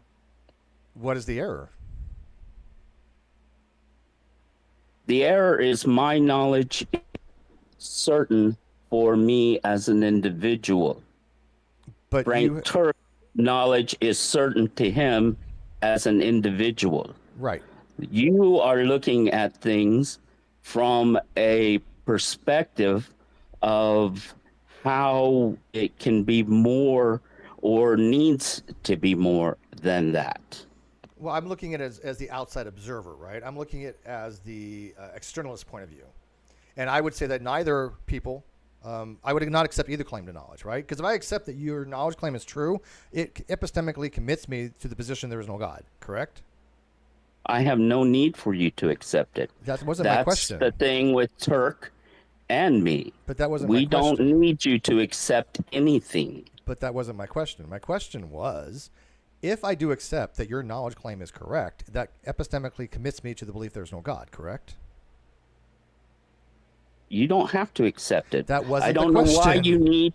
I don't know why you need to invoke epistemology when that in and of itself is something that regards things in a supernatural way, which I find the supernatural as an extension of my atheist beliefs to not be something that's true. It's very odd, though, that you would say something like, why would you apply it to epistemology when epistemology is the very study of knowledge and beliefs? It's literally the discussion that you're having when you're discussing things like knowledge and philosophy. Epistemology is a domain of philosophy. When you're discussing knowledge, then it's philosophy. And what I said was, and you didn't take what I said and give me an answer to it, is that if I do accept your knowledge claim, if I do agree that you have knowledge that God does not exist, it commits me to the belief there is no God. That's just epistemology. Whether it matters or not, that's what it does. And so I'm not committed to your position. I'm not committed to Frank Turek's position. I think that neither are. I think that each one of them are making claims that they have a knowledge, but that's just it. It's just a claim. Yes, claims, knowledge can't be false, right? Knowledge can't be false, correct? Beliefs can be false, but knowledge must be true, correct? Yeah, Seamus, I think you're saying that you're confident that you hold the belief that something is true, right? That's what you're saying. But I think Steve is saying that knowledge is something else. I think that I've listened to Steve try. Usually I do use the word belief in these discussions, but it goes beyond belief for me personally. No, and I accept that. Look, I use totally the word that. belief so that these kinds of problems don't occur. The fact of the matter is that I am secure in and confident, as Justin says, in my knowledge of the fact that in assessing every available piece of data regarding gods, that they are created by humankind for specific purpose, and that they do not exist, and there is no need for gods. There's just not any reason to believe in gods. There's not any reason to think gods are real, just like there's no reason to believe ghosts are real, or leprechauns, or any other supernatural thing. So you're arguing naturalism, right? You're arguing naturalism is real, correct? Why every time? What's wrong with that question? I'm asking. Gods are. You're a naturalist. You're a naturalist, right? To some extent. Well, I would think to a full extent. If you're denying the supernatural, then you are committed to naturalism. Well, right? yes, I deny the supernatural to the point that a supernatural occurrence can be witnessed by me personally without any reasonable other explanation. So yes, I'll concede that I'm a naturalist. Okay. And do you believe that there's evidence for and against the existence of God? And by the way, Josh, Thank you for coming up, and the other two listeners, you're more than welcome to drop on by. This is an informal space, so have at it. But Seamus, do you believe there's evidence for and against God, and you've just accepted the evidence against God is more convincing to the point that it allows you to claim certainty? I have never seen any evidence for gods. Have you? Okay, but that wasn't the question. The question was, again, do you believe there's evidence for and against God, and that the evidence that goes against the existence of God is stronger, such that you are convinced, not just convinced, but to justify certainty, which is a massively strong claim, that there is no God? At least philosophically speaking, it's a very strong position, certainty. Well, philosophy is philosophy after all. And tautology, it yes. falls into the near realm of religion in and of itself, because Whoa, what? What is religion but philosophy in a way? But what is science but philosophy? Science is literally the philosophy of nature. It is literally came from natural sciences. That's science. Science is the philosophy of nature. It came from the natural sciences. I don't have a problem with that idea. Okay, but okay. I think that the question. Also, I wanted to ask you a question, Steve, about my presentation here. Have I been able to express an emotional connection to the subject? Yeah, no, I get where you're coming from. I just think, like, when you use the term certainty, it means something very different in a philosophical sense, right? I mean, yes, I have my ideas about philosophy, as you may know. Well, philosophy is reason. Have been able to tell. But philosophy is the use of reason, right? That the whole point of philosophy is to be able to use critical thinking. Yes. That literally what it means. It's been variable throughout the ages, hasn't it? No. And we're at a particular point in our philosophical ideology where you have adopted a particular one, haven't you? Well, we all have our particular philosophies, right? I mean, that's just fine, but I mean, the philosophy itself is literally the study of nature and knowledge and the ability to reason and do logic, being, ontology, the fundamental essence of the universe, the ontological stances of the universe. That's philosophy. Without philosophy, we wouldn't even have science. We couldn't even have any guiding methodological positions for science. We couldn't have methodological naturalism. We couldn't have ontological naturalism. We couldn't have hypothetical deductive method, which is the one of the core foundations of science, is the hypothetical deductive method. That's philosophy. Hawkins has the his version of it, which was called the direct. What was his form of direct realism that he used? What was it called? Anybody remember? My audience is smarter than me. But it's still philosophy for science, right? So I mean, without philosophy, science is useless. Did I lose you? Hello? Is that me? He might have disconnected. I don't know. No, I'm here. Okay. I don't disagree with you at all. Okay. Yeah, I think it's model-dependent realism. Thank you. Model-dependent realism. That's what I couldn't think of for some reason. Philosophy doesn't commit you to anything supernatural. It's just the love of knowledge, seeking wisdom, seeking understanding is usually how I think about it. Yeah, and this is a great mistake that I think I have seen atheists make. They think they hear the word metaphysics and they think supernatural, which is a huge mistake. Metaphysics is an extremely complicated and very interesting subject. Supernaturalism would fall under that, but this is one minor thing of it. We all have metaphysics. Yeah, maybe Deepak Chopra is to blame, saying like, "Oh, the metaphysical understanding or something of a spiritual understanding." Yes, probably. Yeah, and by the way, hi Josh. Thank you for stopping by. I know you have a busy night. We wouldn't have theoretical physics without metaphysics. Absolutely. Yeah, metaphysics deals with. I mean, in fact, how can we even talk about time? Whether we talk about A theory or B theory or expanding block, those are all philosophical concepts. So when we're talking about what we know, that's why you use the word supernatural instead of metaphysics. Well, no, they're two different things. Well, supernatural is a type of metaphysics, but I would argue that supernatural is just the set that is the complementary set of the natural set. And what I mean by that is if you have a set, then you automatically, and we have a mathematician in here that can chime in, for every set there's a complementary not set to that. That means that any element in one set is that isn't in that set is in the not set if they're both in the universe. So in the universe, you have and you have Josh two sets. knows that. Yes. Josh is a great mathematician, by the way. Josh is he's one of my favorite people of all time. But sorry, Seamus, I didn't know you knew me, but thank you for the kind words. I don't always talk in spaces, and I've been in a space with you and Steve before. I probably didn't say anything. Yeah. Oh, okay.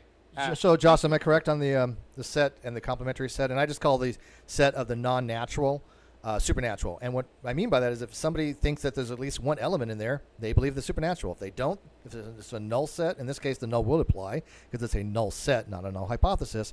But it just means empty set. That the naturalists would say in the non-natural set, it is without elements. Yeah, no, that's correct. I mean, in basic set theory, you could get into some weird stuff if you talk about like the axiom of choice and weird GFC. But but no, in standard set theory, yes. Yes. There's I'm a basic, set man. and a complementary of the other set. Yes. I'm basic. But okay. Well, and okay honestly, I always accept the axiom of choice. So yeah, yeah, and most do. But what about the restricted axiom of comprehension? Huh? Oh no. Whatever. I didn't know I was getting into this tonight. No, we're gonna do it another night. Josh and I we were planning on doing a math hangout, and I still haven't figured out what we're gonna really discuss per se. But I mean, I don't know. We'll just, you know what? We always play things by ear and they come out well.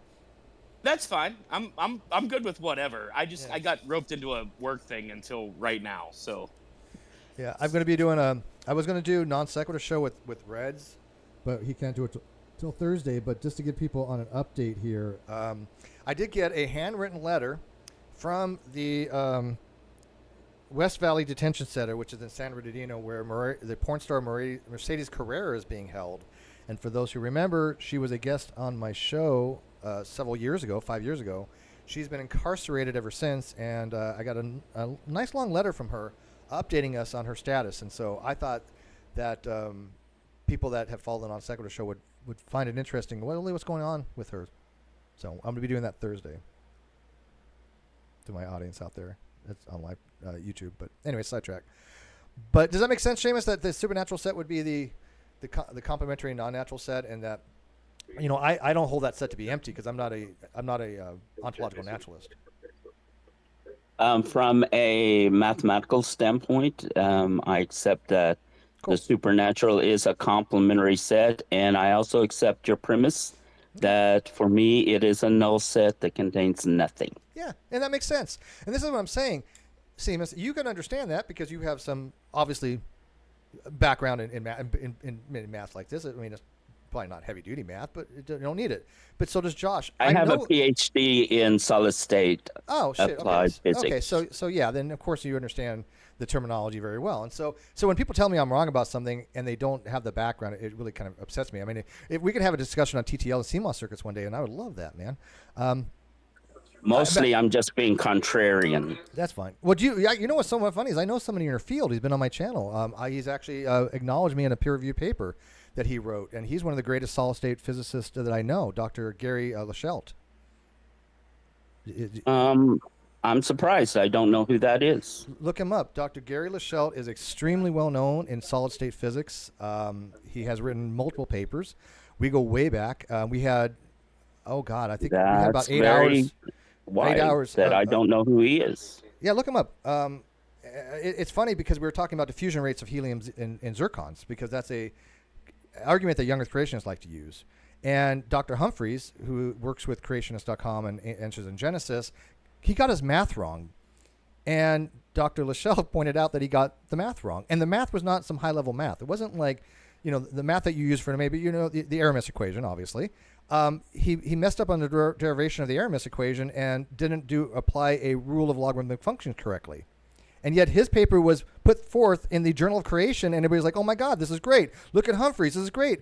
And yet Dr. Gary Lachelle, who is still a Christian but not a young Earth creationist, who does know the math, said, wait a minute here, you made a blatant error. And they took 6 months to finally have Humphreys agree that, yeah, he messed up. So, You might be interested in that discussion that we've had on helium diffusion rates. If you go to Dr. Hinkie on Talk Origins, or at least one of the,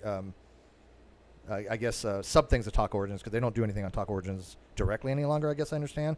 But Dr. Hinkie and Dr. Lachelle both, with myself, did a lot of talking about the Aramis equation. So, but Do you mean the Aramis equation? Aramis, yeah. I keep pronouncing that word. You corrected me because I have a terrible pronunciation. I know what it is, right? I just can't say it properly. Obviously, you do know what it is, but it's it's pronounced technically Aramis. Is that how you say it? Aramis. There's no M. Aramis. It's with an N. See, this is why somebody who has an expertise in that topic is able to look and go, yeah, well, this is how it's actually done, and I love that.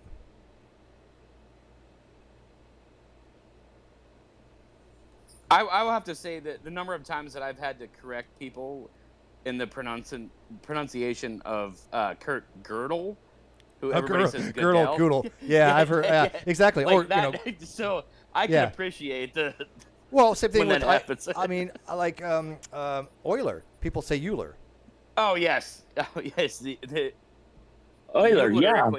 Oh, I love that equation. It's one of my favorites of all time. Euler's identity, I think, is the most elegant equation, or even this. We all agree on that. We all agree on that, because that is, things rarely cause me joy, but I just don't know how to express my joy about that equation. His name was Ahrens, wasn't he? Ahrens, Thomas Ahrens or something. Was that his name for the Ahrens equation? Trying to remember. Yeah, I don't remember his full name. But be that as it may, though, Dr. Humphreys got it wrong, and he was corrected on it by a mathematician, which I thought was hilarious. So, my science is nothing without math.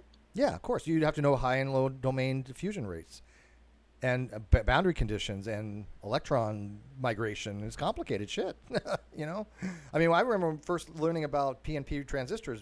I had a ham radio license when I was 13, and of course, what did I know about physics?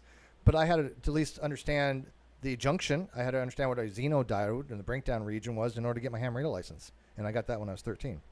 KB6HSZ. I was a ham operator as well with the General? Tech? Section 9 endorsement. I think that's what it was called back then. Was that for some kind of telephony or repeater? Yeah. Yeah. Okay. Exactly. Yeah. I did it what's so funny? for a short time in my youth. It was I liked. It's amazing. It was kind of like the Twitter of yesteryear, if you know what I mean. My thing is, I got more into ham radio. I mean, it's not ham radio, CB radio. I still have CBs. I've got a Cobra LT D29 Classic. I've got I think a 128 somewhere. I've got a Palomar 250 linear elite, which I would never use. My endorsement was a radar endorsement. That's also. Oh, nice. Yeah, I did 55 Bravo radar with the Navy because I had to qualify ESWAS. But it's so funny. But it is funny that all of us seem to have I was an ET in the Navy. You're an ET? Yeah, nice. Despite the fact that I had a degree in physics, I at the time was a foreign national, so we can only be enlisted. Yeah, I was an MM, machinist mate first class, nuclear division. So I was in nuclear in the nuke program, which you have to take physics, obviously. Yeah, I was a reactor operator. Okay, so you were a nuke. For as long as school went. I went to Orlando for nuclear power school, and then up to Idaho Falls, Idaho, and I was on the A1W prototype. I went to Orlando, class of 80-88. Then I went to Windsor Locks for my school. I didn't go to Idaho. Mine was 82.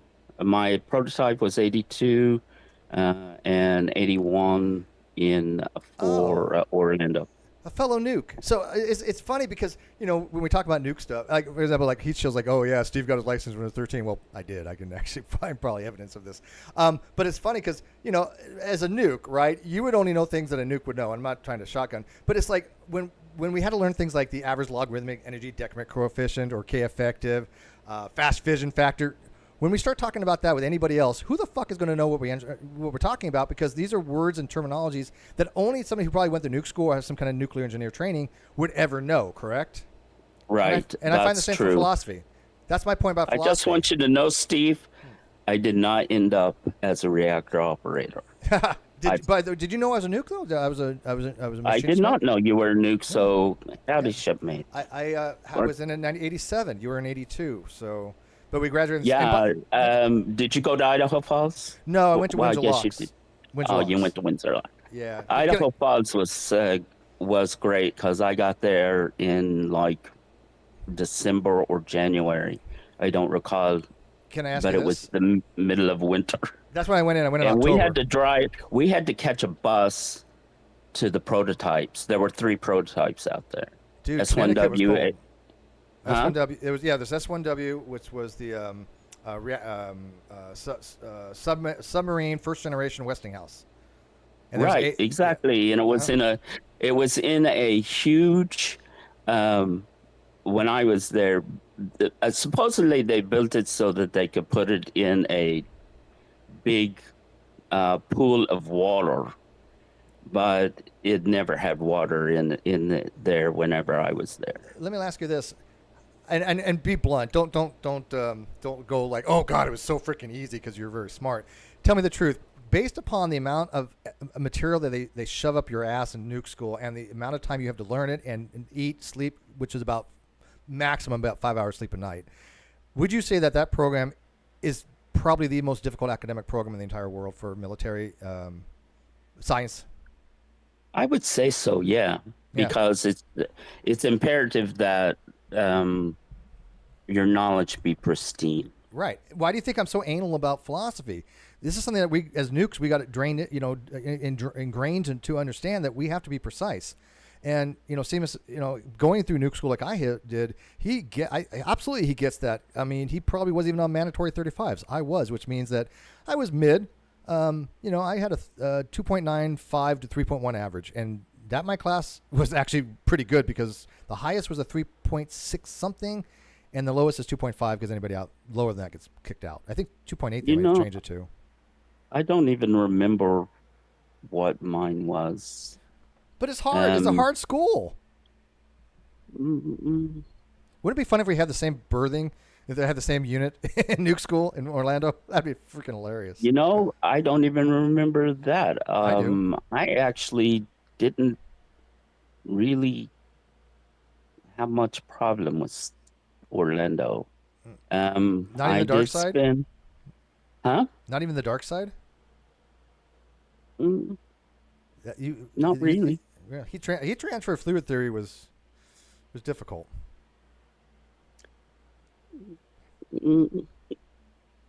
I just remember, I don't know. I made it through without any problem, and went up to prototype, and I finished prototype. The only thing I didn't like about prototype was the shifting 7-day 12-hour rotating shift. 12-hour shifts, and the 70-mile drive out to the prototype. It was not that great. Ours was about 20, I think, if I remember, give or take. But yeah, 12 hours. People don't understand when you're working 12-hour shifts, rotating 7 days on, 2 days off, 7 days on, 3 days off, 7 days on, 1 day off, if I remember correctly. And then it's correct. That's right. That's right. It's midnight. It was 2 or I think between day, midnights, and morning shifts. Yeah. Right. Yeah. I think between, and they wore 12-hour shifts. It's hell. But once you complete a prototype, once you finish your prototype, you got dropped to 8-hour shifts. Yeah, but think about this. I've actually been told, Seamus, that Steve never went through nuke school. There is no way I could know this stuff unless I actually went through and graduated. No way. No possible way. But I think I'm kind of disappointed in myself that I have no recollection of Orlando's and nuke school being that difficult. Really? I see. I'm the opposite. I don't remember prototype with a shit. I really don't. I mean, I remember the prototype vessel. was the fun part. Oh, I hated prototype. I hated prototype worse than I did nuke school. Nuke school at least was interesting. You know, prototype was okay. How do I start this main feed pump? How do I do this emergency procedure? Oh, yeah, but you're a machinist. I was a reactor operator. So. Granted, yours is a little more interesting. Although I was ESWAS. I was interim supervisor. I still had to learn, not to the technical details that the ROs did. I did have background in electronics a little bit because I was a Radio Shack store manager as well. I've been in. Awesome. Yeah, so I mean, I know my electronics a little bit, but you have to cross train. Solid state physicists love electronics. We invent them. Where did you get your operational amplifiers from, or your quad, operations or amplifier? Where'd you get your TTLs from, and your 555 timers from Radio Shack? Yeah, right. Actually, that was largely true, and I got because I kind of live in rural areas. I usually got mine from catalogs. Who was the big one back then? The electronic catalog that had all the little parts. Right, but it was a company. What was the name of that? I don't even remember, and I remember what you're talking about too. I used to get. You get vacuum tubes. The great thing about those catalogs is they were real specific about their componentry, so that you didn't accidentally order the wrong thing. Yeah, but I mean, so if you needed like a specific triode or diode tube, they had all that by the part number, and I don't remember the name of that. I know exactly what you're talking about. I can't remember that catalog. Yeah, that's how I used to get my things, and you'd have to sit there and wait for. But yeah, it was. I liked back in the old days when we kind of just did everything from scratch. That included, But Steve, I did not end up a reactor operator. Yeah, you went into solid state physics. Well, but it's a good beginning. Not right? even in the Navy. I was 6 years in the Navy. They promised me nuclear power school. They didn't promise me that I would be a reactor operator. So what you even if I passed? Oh yeah, I didn't get promised that. I mean, I wanted to be a reactor operator, but they made me a machinist mate, which is kind of okay because I mean, there's some value that what I've learned from machinery I would never have probably had an interest in before. I wouldn't know a spanner wrench from a screwdriver before I went in the Navy, probably. Yeah. Well, I grew up on a farm, so tools were kind of, and mechanics were kind of. You're an elite, man. I'm telling you, I am convinced that the Navy Nuclear Power School is the Navy SEAL version of academics. There's no other school.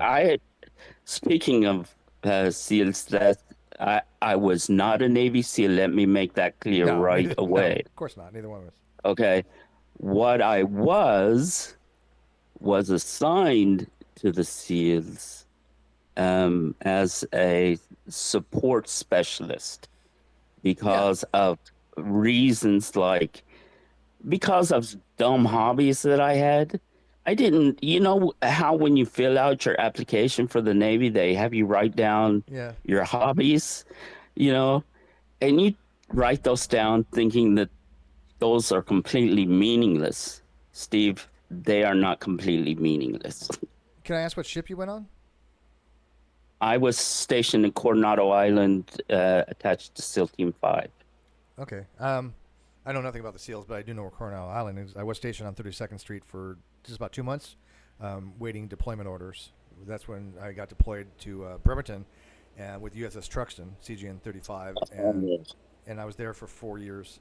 But it's just nice to meet a fellow nuke because, to me, I wanted Bremerton. I liked, but I did. I didn't get a fast attack sub like I wanted. I was surface. I was definitely surface. I ended up down playing with the SEAL team. Yeah, but hey, like I said, I am just impressed. I'm happy to meet a fellow nuke. To me, it's graduating the SEAL team is an amazing accomplishment physically. Graduating nuke school is an amazing intellectual accomplishment. You cannot be stupid and go through nuke school. I'm sorry, it just will not happen. So these people that keep arguing that I'm wrong, they would have flunked Nuke School because they wouldn't have the ability to understand that there are positions that maybe they haven't had the prerequisites to understand what the hell I'm talking about half the time. And it's very frustrating. Just like if Josh here started talking about calculus to people that have never had arithmetic, they'll be like, what the hell are you talking about? And this is what I find when I have this discussions with philosophy about atheism is most of them have no idea what the hell I'm talking about. And it sucks because the people that do have a background in philosophy are like, yeah, this is basic shit. I'm not talking about anything that complicated. My paper, I think, was, well, Josh said it was philosophy. Josh, you said it was logic 200, you said, my paper level, which is not that high. No, yeah, I think I did say that. Yeah, and I agree with you. I think it's about 200. Yeah, so it what? wasn't like basic. Like you need a little bit of Okay, tertiary understanding. but of if it, somebody says, hey, Josh, if an argument starts with the word if, it's invalid, you cringe, right? You lose hope for all hope for humanity. well, yeah, that's just wrong. That's just wrong. So yes. Yeah. It doesn't I give you don't an know what we aneurysm. would do without if then, to be honest. I have had atheists on Reddit tell me, and more than one, but the main one a couple days ago was, if your argument begins with if, it's invalid. And I'm like, that is so self-refuting and stupid. And, you know, and then I talk about the burden of proof, and most atheists have no idea what they mean by the burden of proof. They just hear those words on Atheist Experience or some reading something they've read on Wikipedia, but they never read any of the literature on what burden theory is about for argumentation theory. It's a lot more complicated. It is not just the person who makes the claim. The burden of proof in a legal sense, that's fine. In the burden of proof in a legal sense, you have an onus to prove something, but the other party has a burden of what's called burden of defense, which is just a type of burden of proof and negation. But they don't have the capitalized version, I guess, of the burden of proof. There's a difference there, but it's still type 1. I'm no expert in philosophy, Steve. I'm a scientist, physicist. My other areas of expertise, after I retired in my late 30s, I went completely strange and opened an herb shop, mostly for this is kind of embarrassing, really. But I opened up an herb shop because I thought it would be pretty profitable because they were becoming, and it was actually. Like herbs as in oregano, or like of a more. I did sell oregano, but I sold various kinds of medicinal. Yeah. In air quotes, herbs. Yeah. And herbs for use in magical spells. Wow, really? I was attached to a group that that did Reiki, and there was a psychic. And now you believe all that's bullshit. I believed it was bullshit at the time I was doing it. Oh, you just money. I've always been an atheist. Oh, I gotcha. And I never believed in the supernatural. That didn't. I get it. It was a business. Stub my profit motive. But why? But I'm just kind of curious. Why would you pick that as a business? It's fun. It's fun, and it's the other side. I hadn't really stepped on the other side, and I wanted to see what the other side was like. You know, and I couldn't. Growing up in Ireland and having religion around me 24/7, including in the government, you know, I wanted to take a walk on the wild side, Steve. A walk on the wild side. No, and hey, look, nothing can be wilder than psychics and ghosts and the supernatural from that perspective. It's quite. There was a metaphysical bookstore, witchcraft bookstore, in Orlando when I was in boot camp. Yeah. And I got out of boot camp, and I used to hang out there. Her name was Star. She called herself Terry Starr or something like that, a witch. And I would go down there just hanging out at the bookstore, and I did find it interesting. I was really into cultism as far as symbology. Loved groups like, Black Sabbath, Iron Maiden, stuff like that. So I really did like... musically, I love those guys as well. Oh, yeah. And so I still like the cult imagery. I really do. So I get you. I mean, it's all very fascinating. I mean,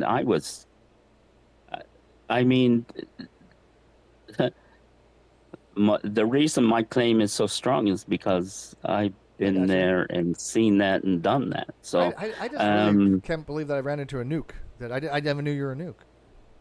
Yeah. Well, not many people ask me what I did in the Navy. And the fact that we went in for 6 years rather than the normal 4. Correct. You know. 6 active, 2 inactive. My SRB was 30,000. Now, yeah, 2 inactive. It was 8 years total. Yeah. Do you know how much that 2 inactive was? Truly inactive. Yeah. Fortunately, and I had like 3 months of vacation time, leave. So I saved up all my leave until the very end so I can get out early. So I had early leave. So I got out. I was due to get out on October 26th, and I probably got out like 3 months earlier, which was thank God. I got out early also because of they had this thing called delayed entry. Delayed entry. Yeah. Yeah. And the delayed entry time counted on your service time. Yeah, and here's an interesting thing, Samus. A lot of people don't know that, but it. But you notice we're able to talk about this topic because you and I have been there. I know you went to that school. There's no possible way you couldn't unless somebody told you all this. It's literally somebody who has to go through the stuff in order to know what you're knowing. And so it's funny that people shit on me, and I don't get it. I really don't. There's people that can verify certain things, right. And this is what I just find in philosophy. I like the fact that we can communicate, and we both, if I say K-effective, you know what it means, I know what it means. We don't have to go, well, what does a layperson mean by it? So I want to have the philosophical discussions talking about atheism from a philosophical standpoint. I don't want the lay atheist from the atheist experience coming in. I mean, sure, sometimes, but I really don't want them coming in and going, oh, Steve's wrong about atheism. Well, fuck off. That means that's like saying, well, you're wrong about K-effective when I know damn well K-effective greater than 1 is supercritical. I know this. That's knowledge, Well, what I love is when you tell someone that the reactor is supercritical, and that just means it started finally producing energy. You're supercritical at prompt when you start adding energy. And they think it's getting ready to blow up. Dude, they think that with critical. We used to be on the 1MC. You hear the number 1 reactor critical. And the nubs would be like, we'll be like, oh my God, dude, the reactor went critical. What are we gonna do? And nubs are going, oh my God, what the God? It's supposed to go critical. Hilarious. I love how hilarious that. Yeah, we used to get the newbies that would that were not But like I said, I never actually got to do my job. I was kind of disappointing in a way. An RO. Did you have to do portable air samples? Oh, yeah, of course. Okay. Yes. Okay. Usually that was from the ELT, which was a machinist mate. But we would have like tops. They would go topside. It's still part of everyone's training. Okay, that makes sense. We would have the newbies go up there with a plastic, a trash bag to get air from the outside. So we call that a sample, so they could take it down to the engine room. You're mean, Steve. Oh, we did some fucked up shit. We would have those glow-in-the-dark sticks, the ones that you break apart to have luminescence, and break them open, and oh my God, radioactive coolant leak. We did all that fucked up shit, dude. Come on.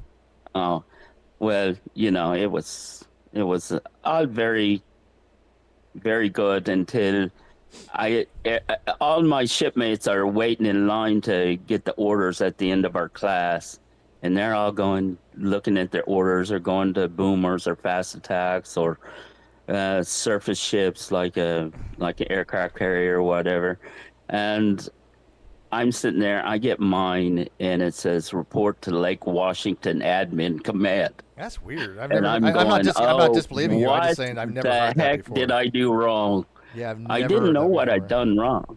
Yeah. And I got to spend 2 lovely weeks awaiting orders at that admin command on Lake Washington. It was nice, and that was where I saw the first or the second. It might have been the second Star Trek film, and at a Seattle thing, and then.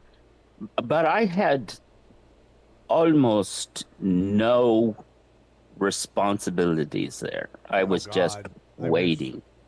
Yeah, and then when I got my orders to Coronado, to go down there and to go to the SEAL training facility, BUDS. I go, oh, no, this is a mistake. I'm an electronics technician, a reactor operator, and they spent like god awful amounts of money getting me trained to do that. Yeah, but you didn't go through BUDS. You were support, but you didn't go through BUDS.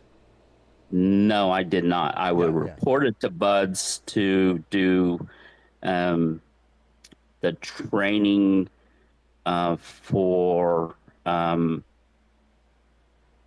my team, my particular class, my team's class. Yeah. So that I would be there from the beginning of their class all the way through, if you know what I mean. Interesting. So I didn't do the BUDS training per se.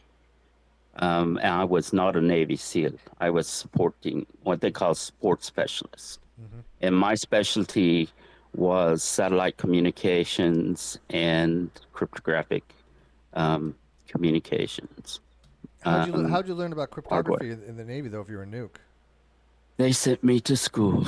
Oh, God, that would suck. Going through nuke school and shit. KY7, KW8, Whiskey 3. They totally changed your MOS, so to speak, though. That's not usual. Well, my NEC, yeah. Yeah, your NEC. In Navy, it's NEC, but Army, it's MOS. But yeah, your NEC rating. Yeah, most of the time when I talk about my rate, I always go with MOS because that's what the Marines and the Army go, and dude, they don't know what. I don't even know what my NEC. I think for nuke machinist is like 3303, if I'm not mistaken. I don't remember the number. I guess I could drag out my DD-214, which I keep handy for Veterans Day. You can Google it. Oh, I have my I use my ID for Veterans Day, so I can get my free food. But yeah. Oh, so that one of my friends in the live chat, Zevon, says, "Where are the nuclear vessels? We're looking for the vessels." You know what's funny, Zebulon? The woman that actually gave the direction in that scene, when Chekhov and Uhura are asking where the nuclear vessels are, they were all supposed to be extras, and they were just supposed to ignore them and walk on by. But one of the ladies actually stopped, and she said, "I think it's across from Alameda." And Chekhov's like, "Yeah, that's what I was saying." That lady who said that became famous, and she ended up being an actress. She actually has a name recognition. I don't recognize her name, but she's like, "I'm going to take my fucking shot at the brass ring." That's ballsy, and it worked. It worked out really well because she was only supposed to be an extra. Nice. Swear to God, true story. I'm a little disappointed that there aren't. Yeah, lay atheists kind of drive me nuts, though. Oh, geez. Look at my world. Look at Justin's in the same I'm going to boat. be honest with you. When I go into one of these spaces, like I said, I usually don't talk very much, and there's good reason for that. I don't like whenever I'm on just regular Twitter. I don't argue about. First of all, theists love to change the subject from atheism itself as a philosophical standpoint or any other standpoint. They want to immediately shift to things like evolution, abiogenesis, blah, blah, blah, none of which I'm an expert in anyway because I'm not an evolutionary biologist or, I only have the normal university grounding in. That's all you need. That's all you need to have these discussions. Nobody has to be an expert in anything. We all talk. I talk about biology. I talk about, evolution. I talk about. Look, I talked to two experts in physics, one of which in your very field on domain diffusion rates and how they change from a high concentration to a low concentration, how the formulas change. I didn't have to be an expert in it, and I was like, okay, I understand what you're saying. Let's look how the young Earth creationists got it wrong. And that's what we did. And he published a paper on it. Literally in a paper, he published a paper showing that the young Earth creationist Humphreys was wrong. Yeah, and that's good, but from a mathematical standpoint. Well, that's when you have Josh. I like smart people. That way I don't have to do all the thinking. I can just rely on them. I'm lazy. I am a lazy thinker any longer. I don't want to go study in-depth stuff. I like to have very superficial knowledge, but I like to have that superficial knowledge to be correct, right? So I have a good foundation on a lot of different subjects. So when people do say, well, Steve's wrong about philosophy, or I disagree with you, okay, why? You can say you disagree. That's not a big deal. But if you don't tell me why you say I'm wrong, that doesn't give me any indication that you even understand the material. Because I can say the most correct thing in the world and still have somebody say, well, you're wrong. Well, no, I'm not. But why do you think that I am? You know? Oh, X equals X. Right. No, you're wrong. Well, why am I wrong about that? Josh and I talk about that all the time about 0.99 repeating equals 1, which, you know, we all know is a mathematical fact. But how many people will say that's wrong? And then the worst ones are the ones that say, well, I took math and you're wrong. Oh, really? No. We call it maths where I'm from. Only Americans call it math. You know, as if mathematics is singular. I call it maths. Oh, so no, I have to Go chime in on this. Yeah, go I ahead. really do. Go ahead. So my ex-girlfriend is from London, and her mother is an international lawyer out of London. She's retired now. But we had this discussion because I was over for dinner, and I said, it's not maths, it's math. And she looked at me funny, and I said, well, I know you're a lawyer, so you could, you know, appreciate an argument, and I have the argument. And the argument is, mathematics is not a plural noun. It's just a noun that ends in S. And the reason being is you cannot show me one mathematic. You can't do it. There's no one mathematic. It's just a noun that ends in S. Let me give you a pushback on that. Okay.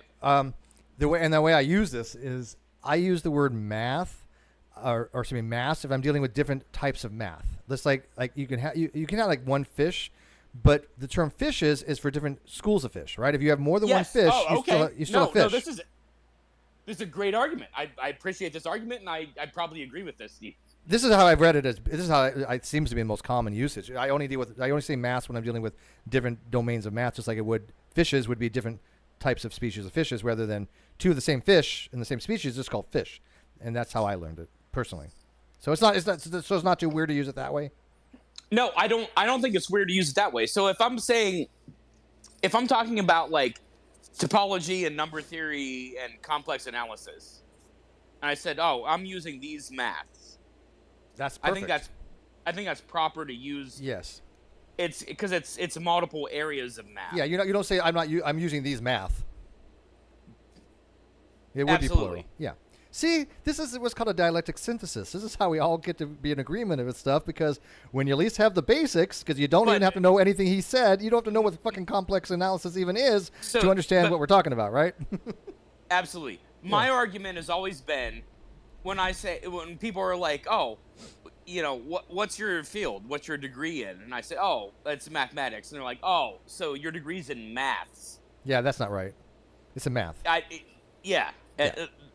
So that's where and here's the thing, though. Honestly, my girlfriend's mother actually ended up agreeing with me in the end. So you have a specialty in math. Samus has a specialty in solid state physics, which means you have a very niche, very broad, but also very, very specific things that the average person will never lay eyes on, right?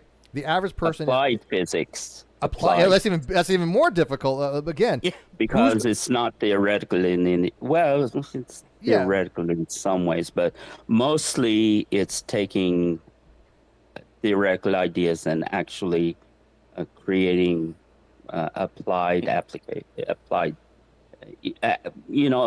it. Right. Creating new substrates and blah blah blah. If you wanted, if you're doing you're not doing theoretical, but if you actually want to develop a transistor or something like that, then you would have to have a deep understanding of the Arrhenius. I'm going to say Arrhenius equation. Yeah. But to the average person, you mention hey, can you tell me about the Arrhenius equation? Who the fuck's going to know? They don't have to know. But if you ask them, what does a transistor do? Somebody would say, oh, it amplifies things by gain. Most people would probably know something like that, maybe. Right, maybe. Is that a big maybe? Wait, is that a big maybe? Well, can I also say, Steve is as happy as you were to find out that Seamus was a nuke. I don't know if you know this, but I also have a degree in physics. Josh is smart as shit. I did not know that. Yeah. Yeah. So one of the areas that I studied was solid state physics, but at an undergrad level. So I only have a bachelor's degree. But yeah. So that's really cool. And I will also say, one of my best friends in the whole world that lives down the street from me is a countryman of yours from Ireland. So, and by the way, I'm Irish too, Seamus. My last name is McClay. That is from Ireland. Yes. Yeah, it is. My brother. Irish Americans are the most Irish of the Irish. I love Irish, dude. Dude. You are my people, bro. I am a big fan of the Irish. Now in my newest incarnation and career, I'm a performer. I'm a musician and a storyteller. And that's what I'm doing right now. I'm on the road. Nice. Well, you're a man of many talents, aren't you? Yeah, I have a neurological thing.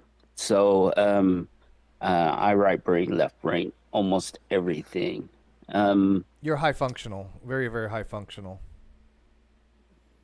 Yeah, I think I might be a new species, actually. Human. What do they call it? Transhumanism. Yeah, you've evolved. You've evolved past us regular Homo sapiens. I'm not so sure that there won't be more humans like me soon. I am all for that. Look, I think that the species of humanity on the average is being dumbed down, and we need something to offset it. Here's the disadvantage of that.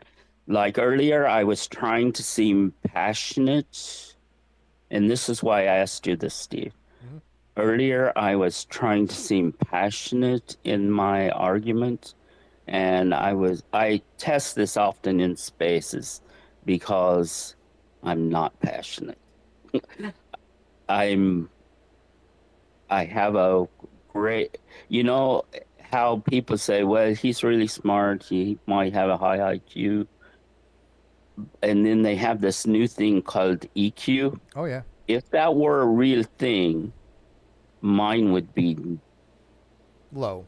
Towards the very bottom. Yeah, no, I get that. I think EQ is a thing. I mean, these are all just, fuzzy gauging of quant. I don't know if it's real or not. No, IQ is not really real either. These are, things that really can't be quantified. I agree with that. Yeah. 100%. They're just the only thing IQ ever did. Yeah, only thing IQ ever did for me was I was in primary school in the 60s, and they loved IQ tests back then, and they just caused problems. I was in the mentally gifted minors. I was in GATE. I was in all that shit.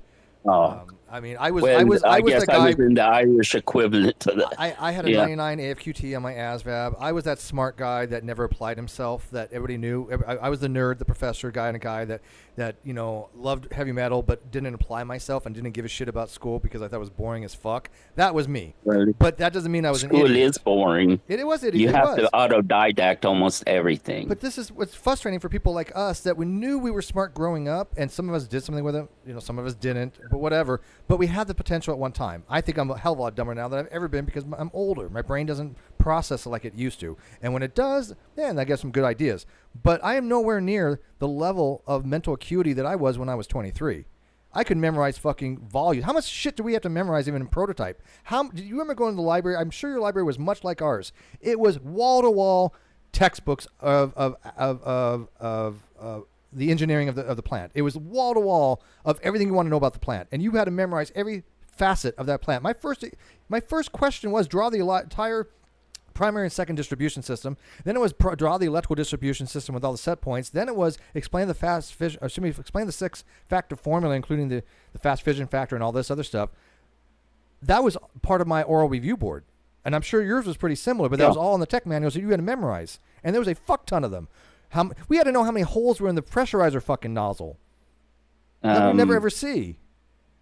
I have a near eidetic memory though. So. Well, I did at the time. I had a very strong memory. That's how most nukes do have you have to be able to memorize a vast amount of information in the nuke school.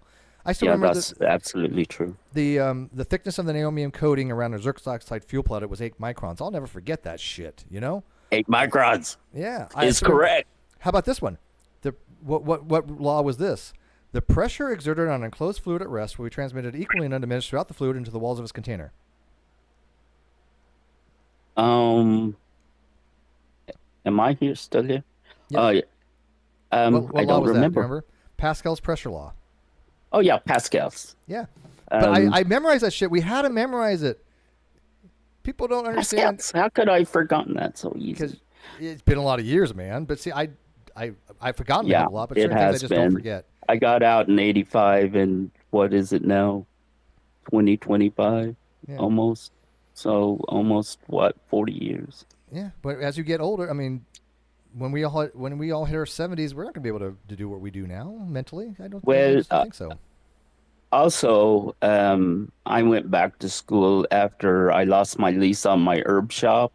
I lived 2 blocks from the university, and I went back to school and got a bachelor's degree in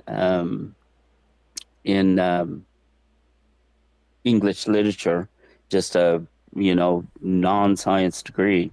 That would have been fun. And then I go, well, I'll go to graduate school, and I moved up north and came to another university 40 miles north, and I live in that town, and I taught at that university, and I took PhD, 2 PhDs and a MFA in creative writing and PhD in linguistics, which do you remember, which sort of satisfied the scientist in me a little bit regarding language, and then with my specialty in Gaelic or Irish. Do you remember delayed neutron precursors? Yes. Do you remember startup rate equation? No. I don't remember the startup rate equation either. I just remember what it looks like. It was like beta bar minus K effective divided by beta minus something or other. I mean, but you remember, did it have to do with decay somehow? I don't know. Yeah, the startup rate equation was used to determine, I think, when for the point of adding heat. Because if you remember, when you're below the point of adding heat and you have prompt criticality, you can have a cold water accident. Right. So. Which is never good. Never good. That's probably the worst thing that could possibly happen in a reactor, cold water accident. But again, people challenged me on reactor physics, and I'm like, this is what I went to school for. Just because I don't talk about it much on YouTube doesn't mean I'm not educated. Well, I had 4 years of college. I may not be at a master's level or PhD, but I have had. You know what college. I found about formal education? When you start talking about, if I start talking about solid state physics, I go. I do a rudimentary thing with it. I go, well, I was studying doping materials and substrate and creating new substrates, non-silicon structures. So you'll be talking about boron and gallium, try to dope it for the P and the N. Yeah, regions. and I just go, well, I did various doping materials and substrates, blah, blah, blah, because, to be honest... But I know what that means, any further right? than that is useless. But I demonstrated that I actually understood what you meant by that, because I understand why you want to dope things. But you're a rarity. If you want to do a light-emitting diode, you want to find that region where you have the region where that electron jumps down from a higher state to a lower state, where you can have a photon of a specific wavelength on that breakdown region. Correct, but and so I mean, exceptions prove the rule. But this is why I can't. It bugs me when people. You know what? It doesn't bug me. I find it more comical that literally people think I'm an idiot, and it's like, okay, I don't have the formal qualifications, but to say I'm an idiot on basics, some of the stuff is pretty basic for the most of it. When we look at something like kinetic energy, 1/2 equals mv squared, that's pretty basic physics, right? But the average person, right? But they're not going to even know what that is, right? They're not going to understand. Bernoulli's equation. Not going to understand. We didn't learn Navier-Stokes equations in nuke school, but later on, you get to kind of understand what a Navier-Stokes equation is for Reynolds numbers and instability regions. But that's something you kind of learn later on. But most people, again, they don't know about that. So let me ask you this, Seamus: when somebody goes to have a discussion on math, and they're not even at the level for arithmetic, or they go have a discussion on evolutionary biology, and they don't know gene flow from genetic drift, or they go and have a discussion in physics, and they don't know kinetic from potential energy. It's not like they have to know what a Hamiltonian operator is, or a Dell operator, or Lorenzi. They don't have to know any of that fucking shit. But if they don't know the basics, that is what happens with me in philosophy. The atheists I've noticed out there do not have the basic understanding of philosophy, and they're telling me I'm wrong. And that's what is infuriating, that they have the audacity. And it should infuriate you. I was trying to infuriate you. I did it. No, not at all. So you didn't. Not at all. So yeah, making strong claims like I know there are no gods. I don't usually go there. No, but I understand what you mean by now. I get you. I get you. We're on the same page.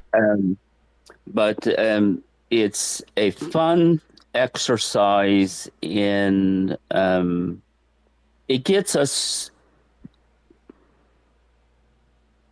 to a place. It gets us from point A to point B sometimes with contrarianism. However, I would only do that with someone like you or Josh, because to be honest, it's, to me, I kind of see most of these discussions in the end as not productive at all and lead nowhere. So where mine led was a surprising place, and I found out a fellow shipmate, and not only that, but a fellow shipmate that was in the nuclear power program. I know a couple. I know a couple. It's somebody's talking about, you're a machinist mate and you're talking about fuzzy. Yeah, well, here's the thing. I qualify what's called propulsion plant craftsman, and I don't know if that other ships had that. But basically, when you're underway, you have to make your own shit. You can't just say, hey, send me this. You have to fabricate a lot of your own parts, and especially dealing with gaskets and things of that nature. But most of the time when you're doing, secondary side machining stuff, it's about, if I remember correctly, it was 0.1 millimeter tolerance. But on the more complicated stuff, you need 0.01 millimeter tolerances. And then for CNC, it's like 0.0005 or something. But for what we were doing, we could measure this stuff. We had micrometers. We had inside and outside micrometers. And if we needed to fabricate a part, we could make this. And I hated doing that because, one, I'm just not really good at that. And I would always cut myself with the metal shaving. So I would ask somebody else who did it better. But yeah, we had to learn how to do machinery as machinist mates. It sucked. I didn't like it. Well, my father was a machinist, a precision machinist, but mostly we were farmers. Yeah. His precision machinist activities were limited to a particular skill set that were beneficial to a political agenda. Yeah, let's not talk about the IRA. The reason we ended up in America. I'm just 3 letters, right? IRA or something, maybe. Something like that. Something on that. Okay. Like I said, my roots are Irish, and so my high school was the Fighting Irish. So I love the Irish. My sister got to go to Ireland to kiss the Blarney Stone. My family was. I can't imagine. I'm not a germaphobe either. Unlike a lot of my fellow Indians, I am definitely not. Growing up on a farm, you cannot be a germaphobe. That does not the Blarney work. Stone? I'd rather not.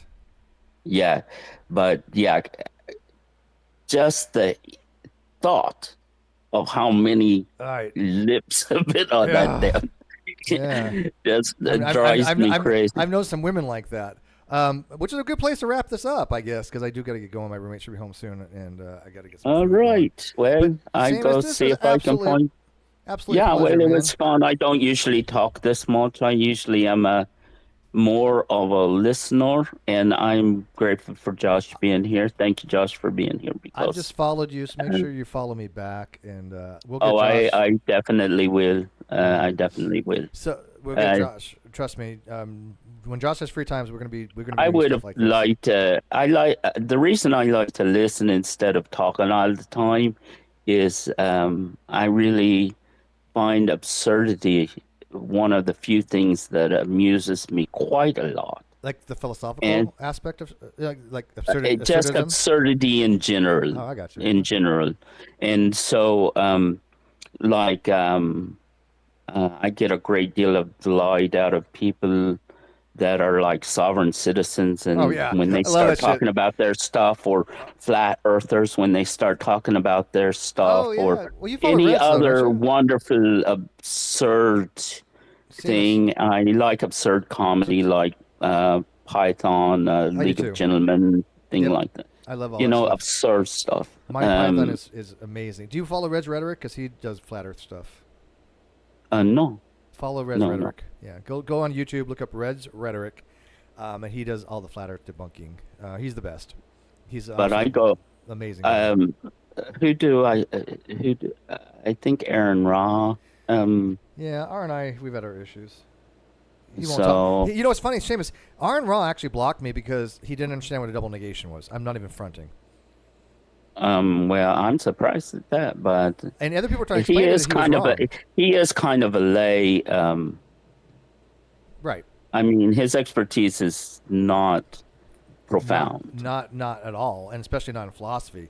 But I And tried to mine's explain to him- not either in philosophy, as But- you could probably tell. But I tried to explain to him that if you have, I do not believe the proposition is false, which is in logic, not B, not P, you cannot take the unary operator that is prefixed on the predicate and commute it over to the proposition to get not P, which under the double negation rule in classical logic gives you P. You can't do that. That's a bad move of inference.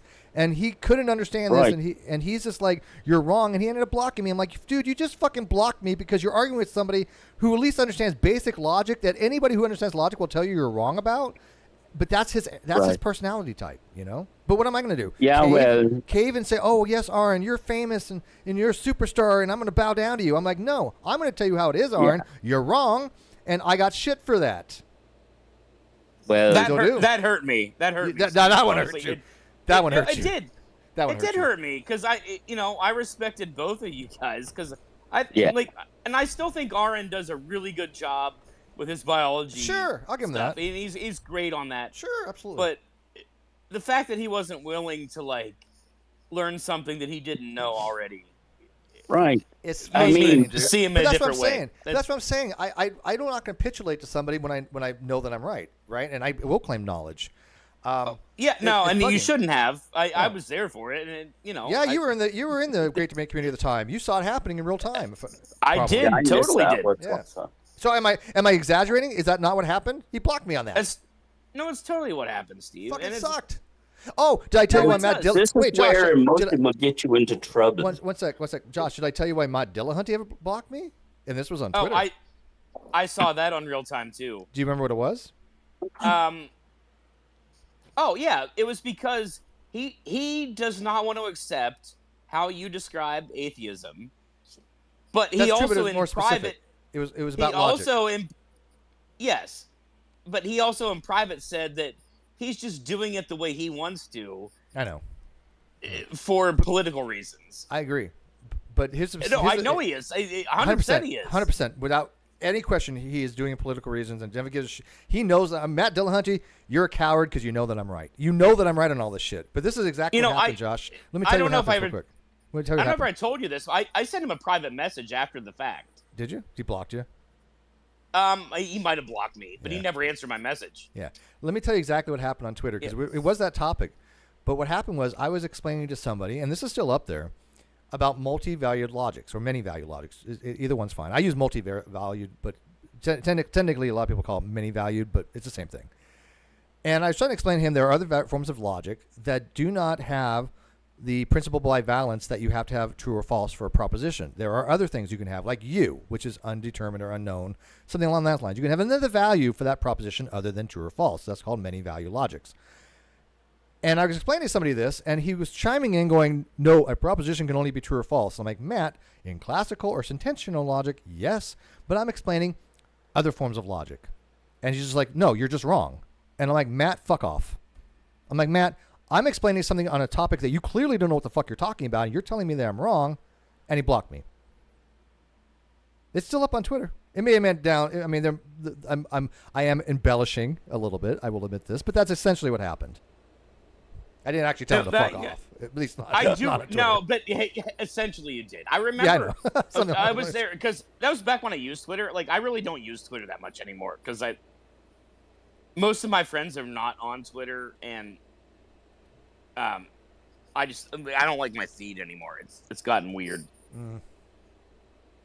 No, I logged in one day and my entire feed was nothing but Ben Shapiro, and so I was like, you know what, I didn't sign up. I didn't sign up for this shit. Like I don't need an entire stream of Ben Shapiro in my feed. Wow. I killed the algorithm by liking and reposting animal videos, and then the majority of my main timeline is comes up with animal videos. So, and I get a lot less political stuff. Well, so I didn't subscribe to any political stuff. All the things I was subscribed to were math channels, various computer channels, like a LaTeX channel, like. And then I log in and all I get's Ben Shapiro, and I was like, all right, this is. I literally found the thread, believe it or not. I literally found the thread, and I actually saved it as a screenshot, so maybe I'll show my outside here in a second. It goes like this. Neil Think on November 15th, 2018 said, so multi-valued logic means there are a variety of propositions beside two. And I respond, and as a mathematician, please evaluate. I said, yes, like true, false, or unknown. Matt Dillahunty, the issue isn't true, false, or unknown, where he uses TFU. It's, are you convinced it's true?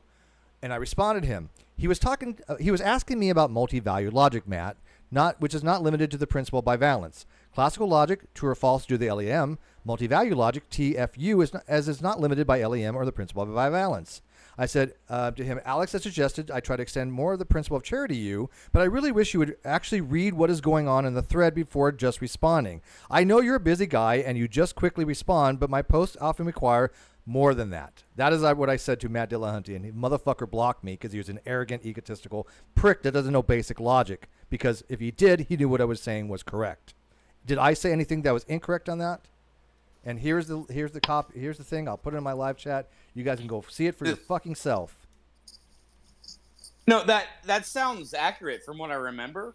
And like I legitimately went. I sent him a DM right after that. It's like what, like, you know, I respect, and I hedged it. I was like, I respect you as a person, but how are you discounting this person's logic when I don't think it's incorrect?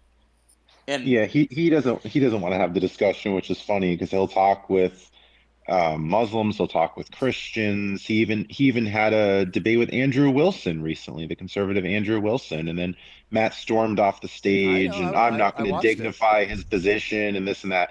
Like, of all people, you know, this guy is very much public, very much online, Andrew Wilson. So Matt Dillahunty could have easily looked into it. And Andrew has been on my show. Andrew wants to debate me on my paper. He won't tell me what's wrong with it. But I know the problem is he's not going to come at me fairly, I don't think. I get along with the guy. Believe it or not, Andrew and I get along. We have a respect for each other, which I don't know why, but he respects me. He thinks I'm a really good moderator and that I'm not an idiot. And he says, I think I found some issues with your paper. I'm like, okay, great, show me. He's like, we'll do it on debate. I'm like, we need to debate my paper? Really? Dude, come on. You're not going to give me a heads up of what you think my paper's wrong about? Well, just give one thing. Just one thing. Exactly. To be honest. You reviewed my paper. You know it's right. I reviewed it. And I'll be honest, Steve, you know, how many years have I known you now? And oh, God, a lot. And at least 2018. At least, because again, that's happening with Matt 5 years ago. And we talk math all the time. 6 years ago, shit. You know, if you said something mathematically incorrect, you'd be all over that. I would tell you. Like, I'm not gonna, you know. And I would respect it. I wouldn't be an asshole about it. I would be like, but I'd explain why. I would think about it and correct it, right? If I was wrong, but you could be wrong too. Obviously, no offense, but I mean, I've had a PhD in physics tell me something that was wrong. Who I got in a disagreement with because he lied about what happened, and it still pisses me off to this day. The reason I brought it up, though, Steve, is in all the years I've known you, how many times have I ever came to you and said, you know what, you got this math fact wrong? Never that I recall. I don't think I ever have. Yeah. Because I've never seen you get something wrong. I've never had anybody say that and, you know, from a logic point of view, that my paper is wrong either. And I will say there's been a couple times in private there might have been a math topic that you weren't familiar with, but you approached me in private, asked me to clarify, and I did for you. Right. But I've never seen you declare something as fact that was completely wrong. I've never seen that happen. Thank you. And Well, I really appreciate that about you, Steve. That's one of the reasons why That means a lot, Josh. you want your shit to be right. Yes. I've known that about you since I met you, and I'm just saying that. Very much so. I do want, because I'm putting it out there for other people to listen to, and if I can't get it right, I can't expect them to. And this is what I see by the atheist community. They put out a lot of shit that's not right. But let me tell you what happened, Josh. I had a PhD. I'm not going to dox who, or not dox, but I'm not going to say who it was. It's irrelevant. But we were talking about square roots, and I was telling my audience that, because I've done some calculus videos. I've done videos explaining calculus, basic calculus. But I was like, look, the square root function returns the primary square root. Anybody who knows programming knows that. The square root function in any kind of programming returns the primary square root. Therefore, if I ask a question like, what is the square root of 4? The answer is only 2. It is not 2 and negative 2. Those are roots, but when you're asking for a square root, it only returns the primary function. This is something I learned in college algebra. I learned it in pre-calculus. I've learned it just by reading the internets, that it always returns the primary values. And, he was like, no, if you ask what somebody with a square root of 4 is, both of them, you have to get both of them. I'm like, no, you don't. You don't give both the roots. You only give the primary, because you're only asking for the primary, because when you're asking for the square root, it returns the primary. And I've never had anybody disagree with on that. And this guy's a PhD in astrophysics. And then, let me wrap it up, and then Seamus, let me know what you think of this. He actually made a post, said, hey, by the way, Steve and I, we did disagree with this because we got in a big old kind of discussion with it in the great debate community. And he's like, but Steve has come around. He agrees that I'm right. And I'm glad I could explain to him. And I was like, fuck you. Fuck you, man. How dare you make a post like that when I did not change my mind? You were incorrect about it. And then you're trying to say on your Facebook that I was wrong to your people because you didn't even tag me on it. I found that to be extremely disrespectful. So I didn't see that. And no, and a lot of people didn't. But that's fucked up, man. Yeah, that's and he's wrong. Of course he's wrong. And it's the problem, I think, there stems from people that are like familiar with slightly higher level math. So if he was an astrophysicist, he probably did at least calculus. Oh, well, more than that. Way more than that. But what they forget Certainly about more is, than that. Yeah. But what people forget about is, so if you're solving the equation x squared equals 4, the answer to that equation is plus and minus 2. If you're asking for the roots. If you're solving for the roots, yeah. You're solving for an equation. So yeah. both of those make that equation true. I agree. But that's not the square root function. But the square root function is designed to be a function. Right. So it's only the positive. You can't include the negatives, or it's not a function anymore. That's what I tried to explain to him. That's exactly the thing right there. So, that's we all agree upon this, but he wasn't having it. He wasn't agreeing with that. He's like, no, the square root function returns 2 values, the plus and minus root. I'm like, no, it doesn't. No, he's just function. Function. The key word is function. Yes. Oh, thank you, Shim. or another one is this kind of came around once, is the what was it, my think here, I'm trying to remember. There's something else that a lot of people got confused of, and I don't remember what it was. Dealing with square roots. There was something else though.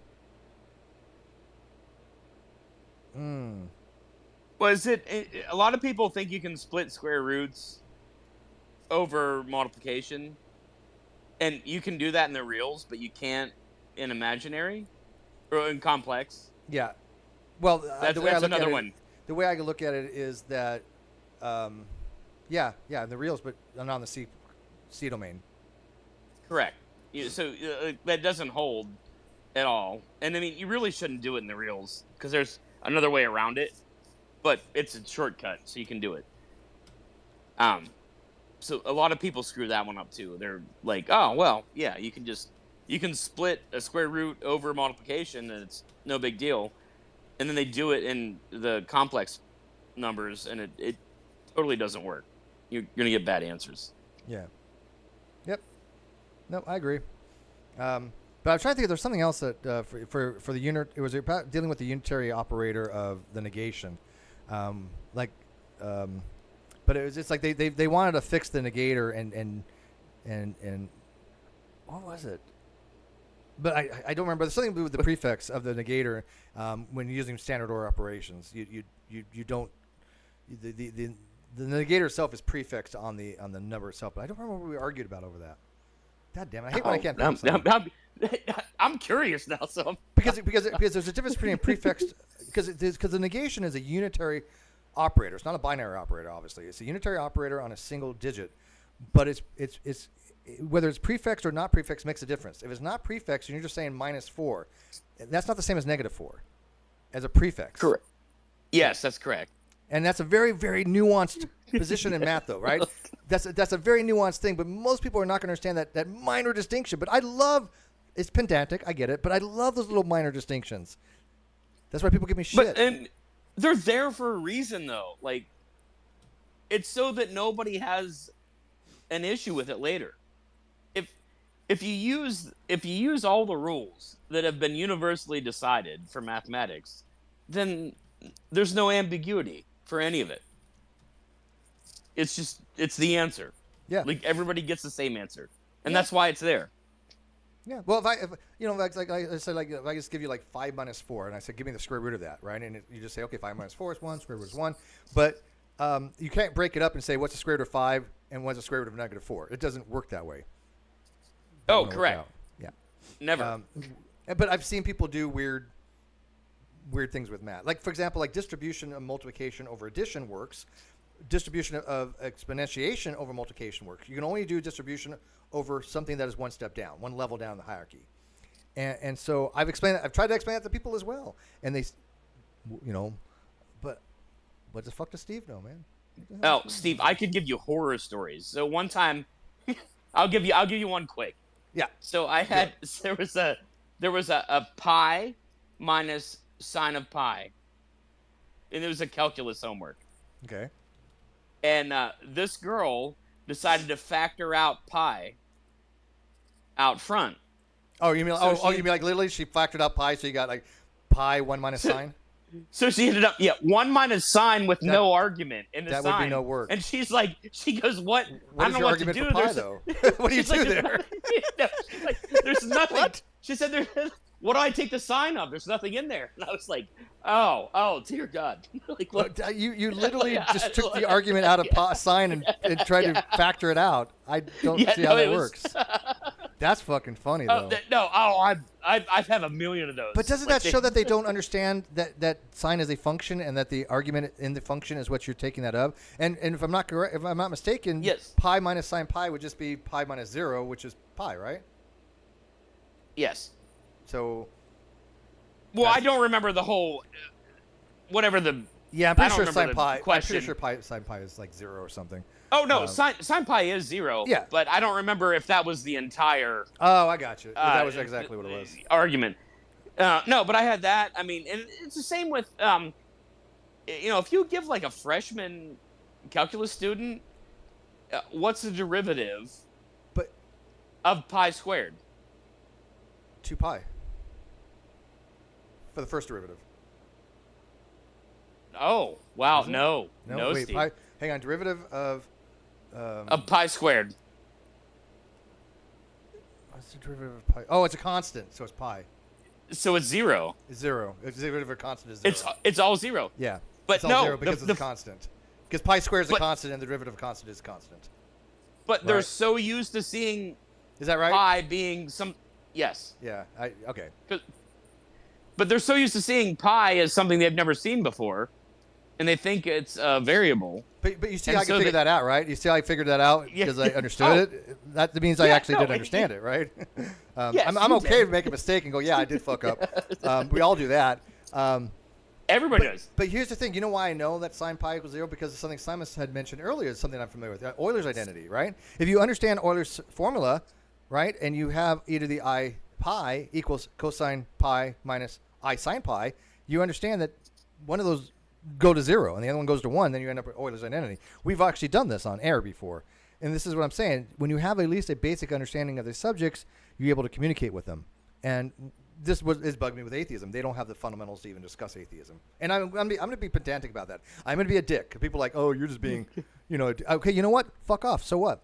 I'm going to be from now on. If you're going to hold people to the standard that they know basic biology to talk about evolution or basic physics to talk about physics, which I think that everybody should have at least a basic understanding, why should philosophy have any difference? If not, you're special pleading. I'm going to hold people to the standard that they want to talk to me about basic philosophy. When it comes to atheism, they should know what the hell atheism is. That's a bare minimum, and they don't even have that. They don't even have that. Right. Well, I don't know what atheism is. I just know what it is to me. That's fine. Yeah, I get that. That's a difference, But I do the same pie.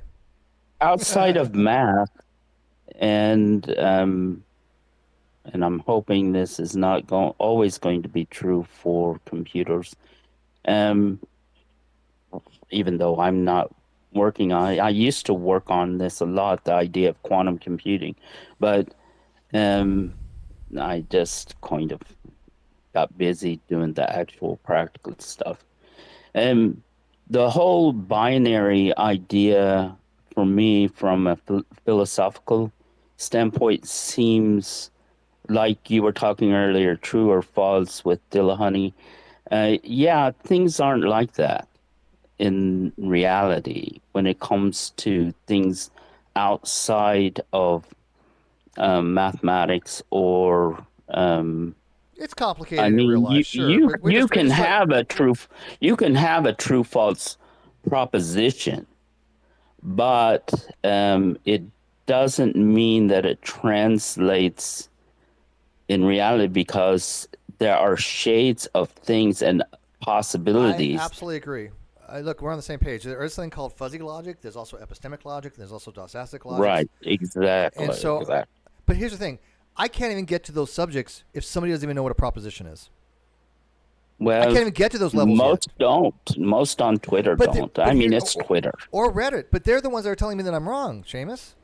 They're the ones, people that don't even know what the hell proposition is, telling me that I'm wrong. That's like me telling Josh he doesn't know what x equals x is or something, or he doesn't know what equality is. It's so fundamental that it'd be insulting if I told Josh he didn't know what equality was. He should feel insulted by this.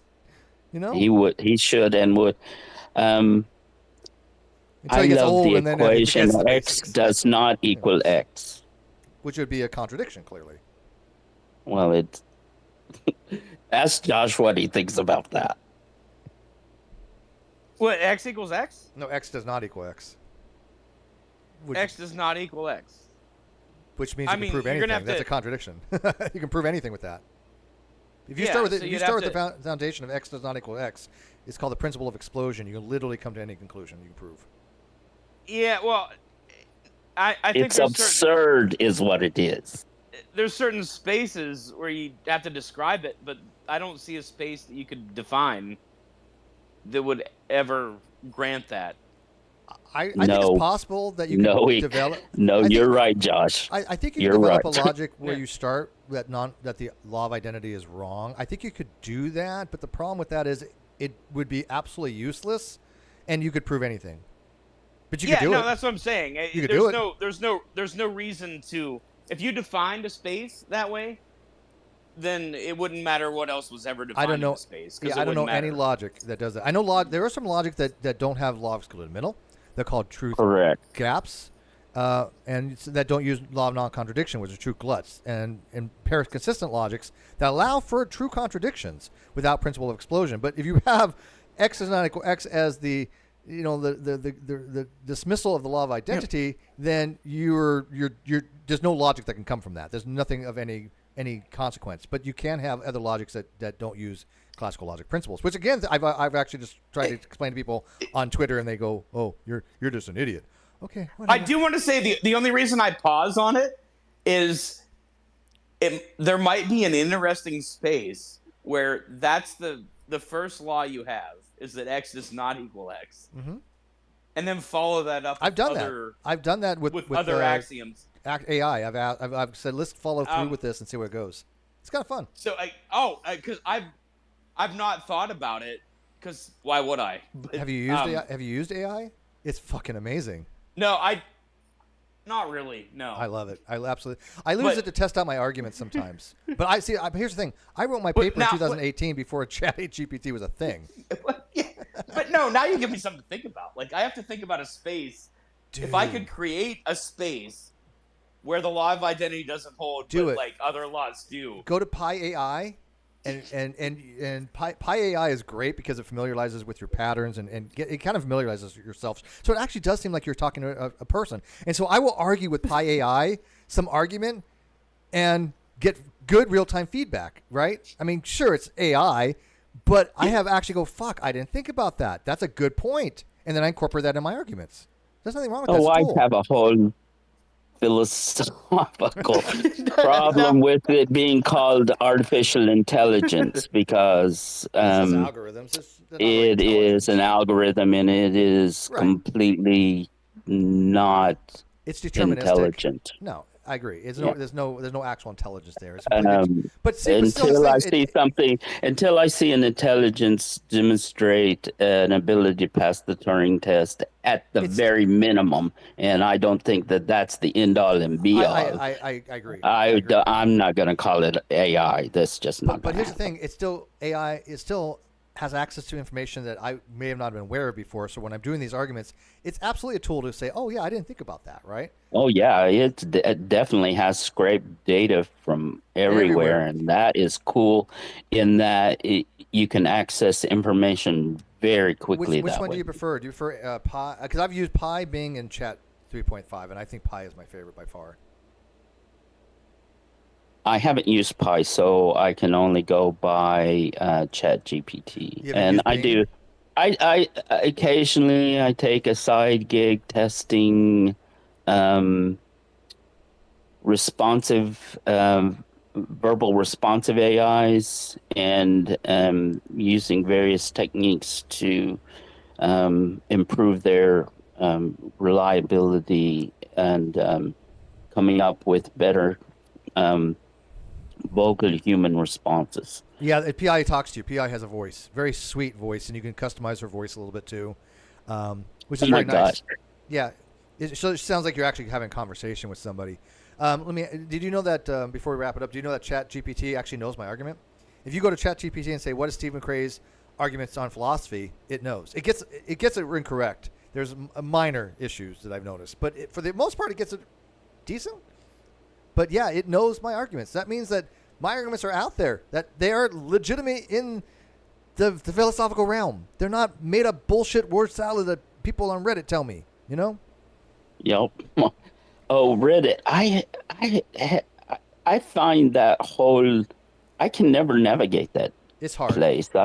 Reddit's hard. I don't like the navigation of the. I can never get where I want to go and see the stuff I want to see there. So I just kind of gave up on Reddit a while back. It is difficult. It is. But even to wrap it up, like the Dark Professor space that we were in earlier, you know, you had people go, "Hey, Steve, I disagree with you." Okay, that's great. That's how we can have a conversation. But I had one or two people say, "Well, you're wrong on this." Okay, great. Let's have a discussion with the evidence. You're all about evidence, and I swear to God, people, never once have they ever shown me any academic evidence that I'm wrong on the basics of my arguments. Not once. Most of them have never read a peer-reviewed paper on the subject. So if I was to tell Seamus he was wrong about, like for example, a diode has two regions, PNN, NMP, or whatever, but a transistor has three regions. This is like first second of solid state physics. First second. I mean, you're just like the basic. Yes. Yeah. And if I was to tell him, if I was to say that was wrong, he would probably fucking think I was a complete moron and know nothing about the topic. That's how I'm looking at atheists. And I'm sorry, that's not standing elitist. I'm not trying to sound elitist. It's just common sense. If they don't even know the very, very, very basics of a subject, what are you supposed to do? And they want to tell me that I'm wrong and have a conversation with it. Okay, but where's your evidence? I find that my go-to is to ignore them. I know, and I do, but again, I have open Hangouts, so anybody can come in and challenge me. But it's pretty disconcerting when they're so below the average. You know, it's like, hey, Josh, did you know that, for example, like my little faux pas, even though I should have thought about it, obviously, but if I said, hey, Josh, you're wrong about pi squared. Pi squared is 2 pi. Don't you know calculus, you idiot? I mean, granted, it took me 2 seconds to go, yes, I fucked up. It's a constant, and the derivative of a constant is clearly 0. Anybody who knows calculus would know this. Yeah. And so, but to try to relate it to how frustrating it is, to be like, no, Josh, it's 2 pi. You just take the exponent and you move it down 1. That's how you do a derivative. Come on, everybody knows this. It's n minus 1. You know, but he would be like, fuck you, man. You don't know what the hell you're talking about.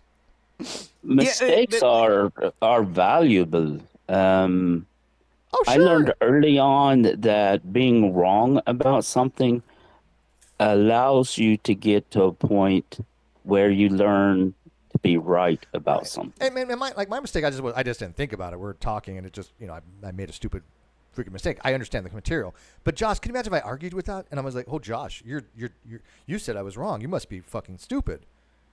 Well, you didn't at all, and because I realized my mistake pretty quickly. Yeah, I was like, you fuck. did absolutely. But I would also like to liken it to, why the fuck do I watch flat Earth debates? Like, seriously, like I mean, why do I sometimes be like, all right, I kind of want to see where this is going, even though I know that they're completely wrong. But if they're lying about it, if they're posed, right, if they're just pretending to be flat earthers, I find no interest in it. If they actually really believe it, I'm fucking fascinated. Yeah, that 100%. Yeah. But it's just like, oh, wow, you are this stupid. Yeah. Now I'm invested. I have to But I've realized something, Josh, on that, and I hated to admit it myself. And this is a recent thing that I've had to accept. I have given too much credit to people over the years that I thought that they knew stuff that I thought was commonplace. And then I realized, having conversations with them, that they really, really believe they're bullshit because they don't understand the material. Yeah. Oh, yeah. No, this totally happened to me. I hate having to come to that conclusion, though, Josh. I hate that. It's awful. It's so. I'm with Josh on this. Yeah. It's the absurdity of it, of especially true believers of anything. Yes. Like when I presented the idea that I'm a true believer atheist, the absurdity of it is fundamentally hilarious. Yeah, well, you know, I actually like absurdism, and I actually do tend a little bit to existentialism. That guy in the hangout was talking about Epicureanism, and he kind of related to existential nihilism as well. He didn't say that, but that's exactly what he was arguing. But I find those to be fascinating positions, and I think they are inclusive in atheism. And this is why when somebody says, "Well, atheism, what do you know about atheism?" Well, there's no papers on atheism. I've been told that before. There's no papers on atheism. It's like, Jesus Christ. Surely there must be. Oh, there's a whole shit ton of them. I've read a ton of them. I still got ones I still on my bucket list that I want to read. I just haven't gotten to them because I read really slowly when I read a paper. I get through one page. That probably behooves you because I like when I read very fast anyway, but that is a recipe for disaster sometimes because you can miss things. Yeah, and I have to be in a mood to kind of like read because I don't absorb things I like to, and I don't like reading the same paragraph 4 times to apprehend it. But I will tell you this, and I hate to say this, I'm not advocating usage, okay? But there are natural enhancements that you can take that I do notice when I've taken them, and 2 hours later. Oh my God, do I apprehend things easier sometimes? I'll be like, holy shit, I never thought about that way. Now that fucking makes sense to me. I don't know if I got a specific, but just certain concepts that I go, yeah, maybe I kind of knew it before, but it really came together better. No, but what do you take? Oh, indica. Oh, so marijuana. I didn't say that. Steve went to an herb store. Which you should know because you used to run an herb store, so you should understand. It's sativa works too. Actually, in my herb world, that is a very, very almost panaceic herb. Well, here's the thing. Like to be honest with you, it does actually have the problem, and there have been plenty of scientific studies on the efficacy of marijuana for various kinds of things, and it's has been, of course, delayed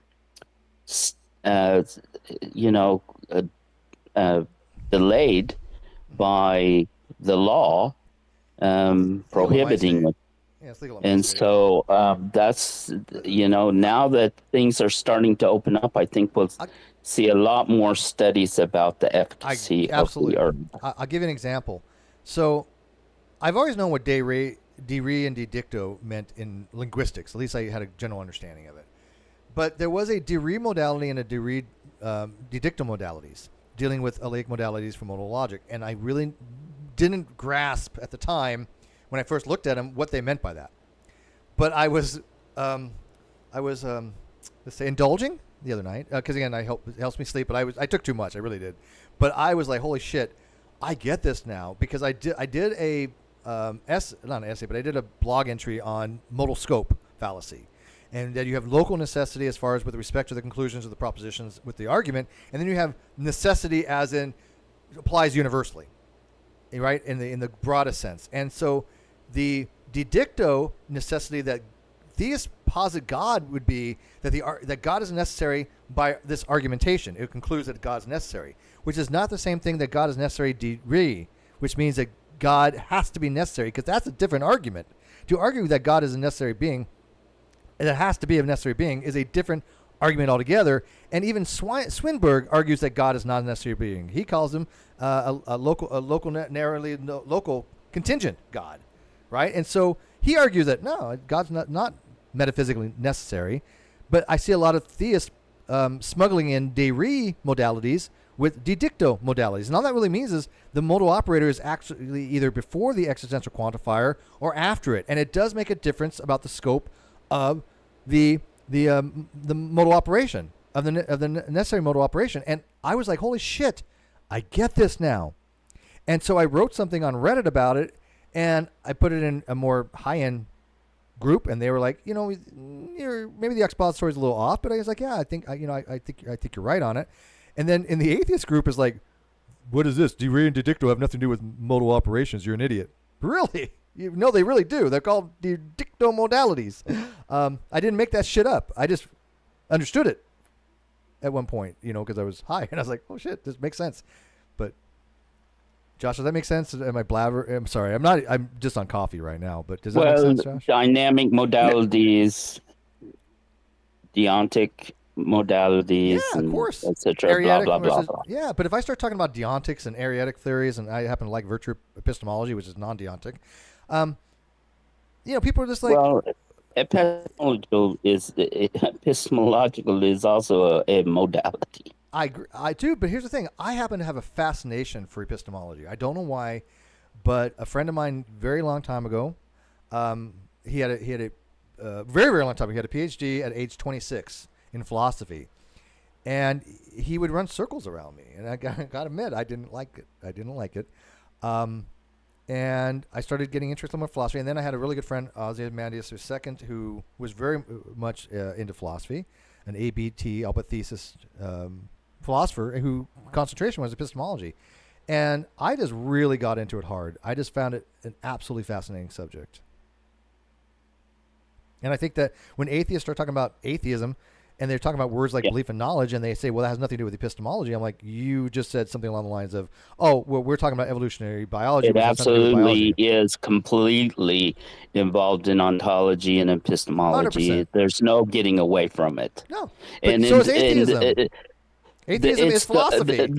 The only way, to get away with it, that is to take a stance like I took earlier, and that is fundamentally only valuable from the standpoint of the individual, and it does not really serve anything. Yeah, it's your internal, except the individual. Yeah, it's your internal framework. That's it. Exactly. It's kind of silly in the end. No, I think everybody should have their internal framework and test it for consistencies. That's what they don't do. And you need an externalist to do that. You need somebody from an outside view to go, okay, let's do an internal critique and see if your view is consistent. Exactly. And that's what I do in my reviews. And they don't understand that. They don't even know when I'm internal or external. They conflate the two. And I'm like, no, well, I'm literally telling you I'm doing was an external challenging critique. you, kind of testing you there. Did I pass? If you know what I mean. Yeah, of course. You did pass. Thank you. So let's leave it with that, because I do got to get going. This was fun, guys. Josh, always a pleasure, man. Seriously. I love this shit. This is what I live for. Oh, no, I was so glad I could come in after, because I finished my workup, so... Yeah, and I'm multitasking. I'm doing about 6 things at once here. I'm going to go eat, get ready for my roommate to come home and maybe make her something. Then go watch a show called Billions that I've been watching. I forgot that. I need to do that as well. Yeah, I'm hungry. All right, guys. Thanks a lot for watching this. This was like so all over the place, and I love that. But thanks for Professor for having the initial debate. My audio was off initially, but I'll either trim that out or just leave it on note that when the audio came back. But I will be leaving this. Josh, I'll hit you up later. Sound good? Oh, absolutely. Sounds good. Thank you, brother. We have to do a math talk. We're doing math talk soon, so. 100%. All right. Which is math for probability of 1. Okay. I'll come and listen and not say anything. No, you can come in. Absolutely welcome to join. I'm usually just a listener, not a participant. I mean, I go up to the speaker thing, but usually it's just to be. Well, I don't know. My interaction with you tonight, man, I really enjoyed talking to you and stuff. And at least you can tell people that when we have these hangouts, that maybe Steve has a little more to offer than I'm being given credit to by the atheist community. Well, yeah, I have a huge problem with most atheists when they try to argue on Twitter, especially via the text format, because you know how we're on Twitter and we type our little comments or whatever, and then somebody comes back and it's just the astounding. I do notice atheists usually do seem to be slightly better educated, but few are actually. They say wrong things so often, and I'm going, "Oh, you're killing every atheist argument from now on because you're being so wrong about what you say." Yeah, it kills me when they say there's no evidence for atheism. I'm like, then what the hell has people been arguing about? We go read J.L. Mackey's A Miracle of Theism, arguments for and against the existence of God. It has a lot of arguments in there. Those are evidence. That's evidence, one way or another. But you got to need to know what the hell they're talking about. You don't have to accept it as being convincing, but you can't say there's no evidence one way or another. It's just that's what people have been evaluating. The theists are the same, maybe worse. It's hit or miss. They can be just as bad. Don't get me wrong. They literally can be just as bad. But you know what? So I'm not bullshitting. I don't remember any theist saying my paper is wrong. Well, I don't know. I can't evaluate that. There's no. So hey, I can in the future I can offer something there because I am currently dating a really nice Catholic girl.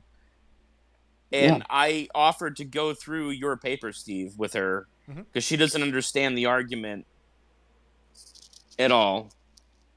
But she appreciates the fact that I probably do. And so I'm going to go through that with her, and I can tell you the end result. Is it? Let me ask you, though. Is it subject she's familiar with? Oh, no. Okay. I mean, she's a really smart girl. But she was raised Catholic, and she's still like. I mean, I pried her away from some of it. She's well, since my paper isn't arguing against the existence of God, there'd really be no reason why she wouldn't accept it. You know. No, but she's open to the. She's like, well, I don't understand how you could even come to this conclusion, and I said, my friend wrote a paper that actually has to do with taking different positions philosophically on this, and I want to explain it to her. We're gonna, I think, next weekend. That's great.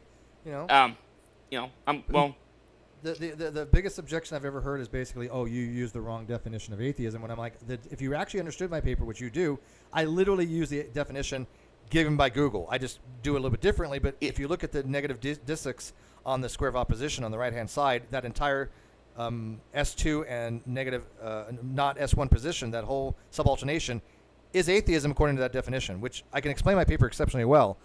But they don't give me the opportunity to do so because they're just thinking, oh, well, Steve's using the wrong definition. I'm like, no, let me show you that I am using the same definition you're using and doing a reductio on it. And well, the beauty of this is that she doesn't know that this battle has been happening between people at all. I've been ostracized by the atheist community for actually explaining them atheism. The irony of it.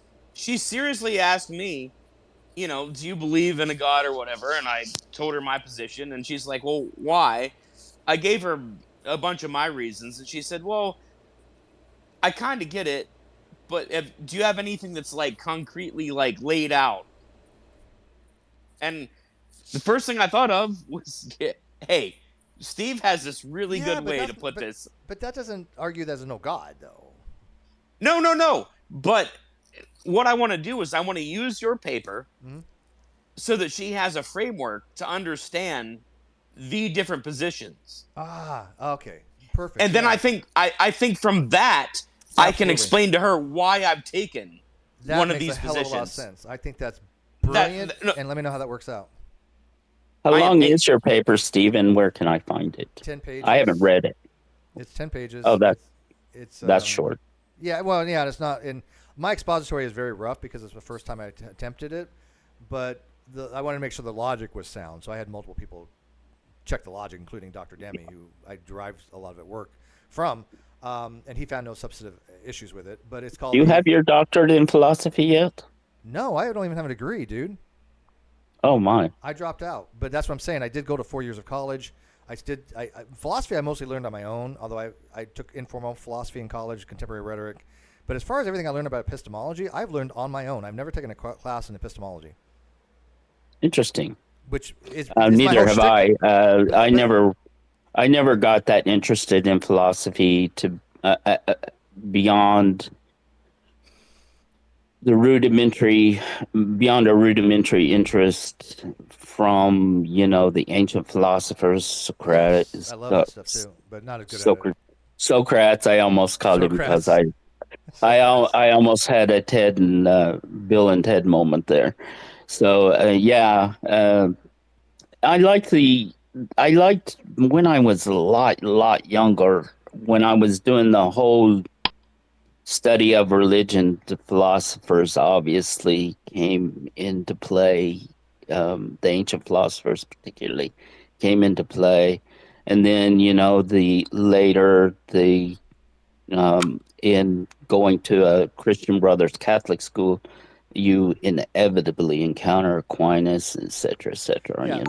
Yeah, it's like I spent a lot of time reading Thomas Aquinas, but I'm familiar with five-way argument, and I think that probably most people should at least get a little bit of understanding of prime mover and things of that nature if they're going to be talking to theists about it, because that's a lot of their arguments, Yeah, they love prime mover. Prime mover is their go-to, and it is an interesting It is, and it was very convincing back then, because back then they were looking for arguments for God, and they didn't have the same understanding of science and physics we have now. So, of course, exactly. Thomas Aquinas was a genius. He was one of the smartest philosophers of all time. Doesn't mean he proved God. I agree with that 100%. And it doesn't mean that he got things right, but I mean, to deny Thomas Aquinas' genius for his time is a major mistake that atheists make. To deny a person's genius because of the time they were born in and the perspective, you have to put yourself back into where is the knowledge base for that person presenting the argument at their particular time in history. That's what a lot of people want to, they want to grab Thomas Aquinas by the scruff of his neck and drag him into modern understanding of science, mathematics, and even philosophy, and that just is a disservice to Aquinas. Really, yeah, it's called Neo-Thomism. That is exactly what it's called.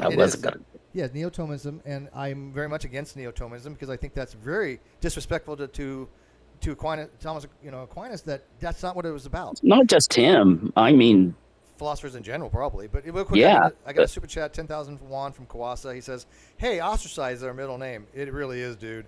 But I think you're exactly right, Seamus, that when you got people going, "Oh, well, the prime mover is a bad argument." No, it really, really isn't. But there are ways of getting around it and understanding it and defeating it. But to just a hand wave away the genius of Aquinas at the time, that's the people.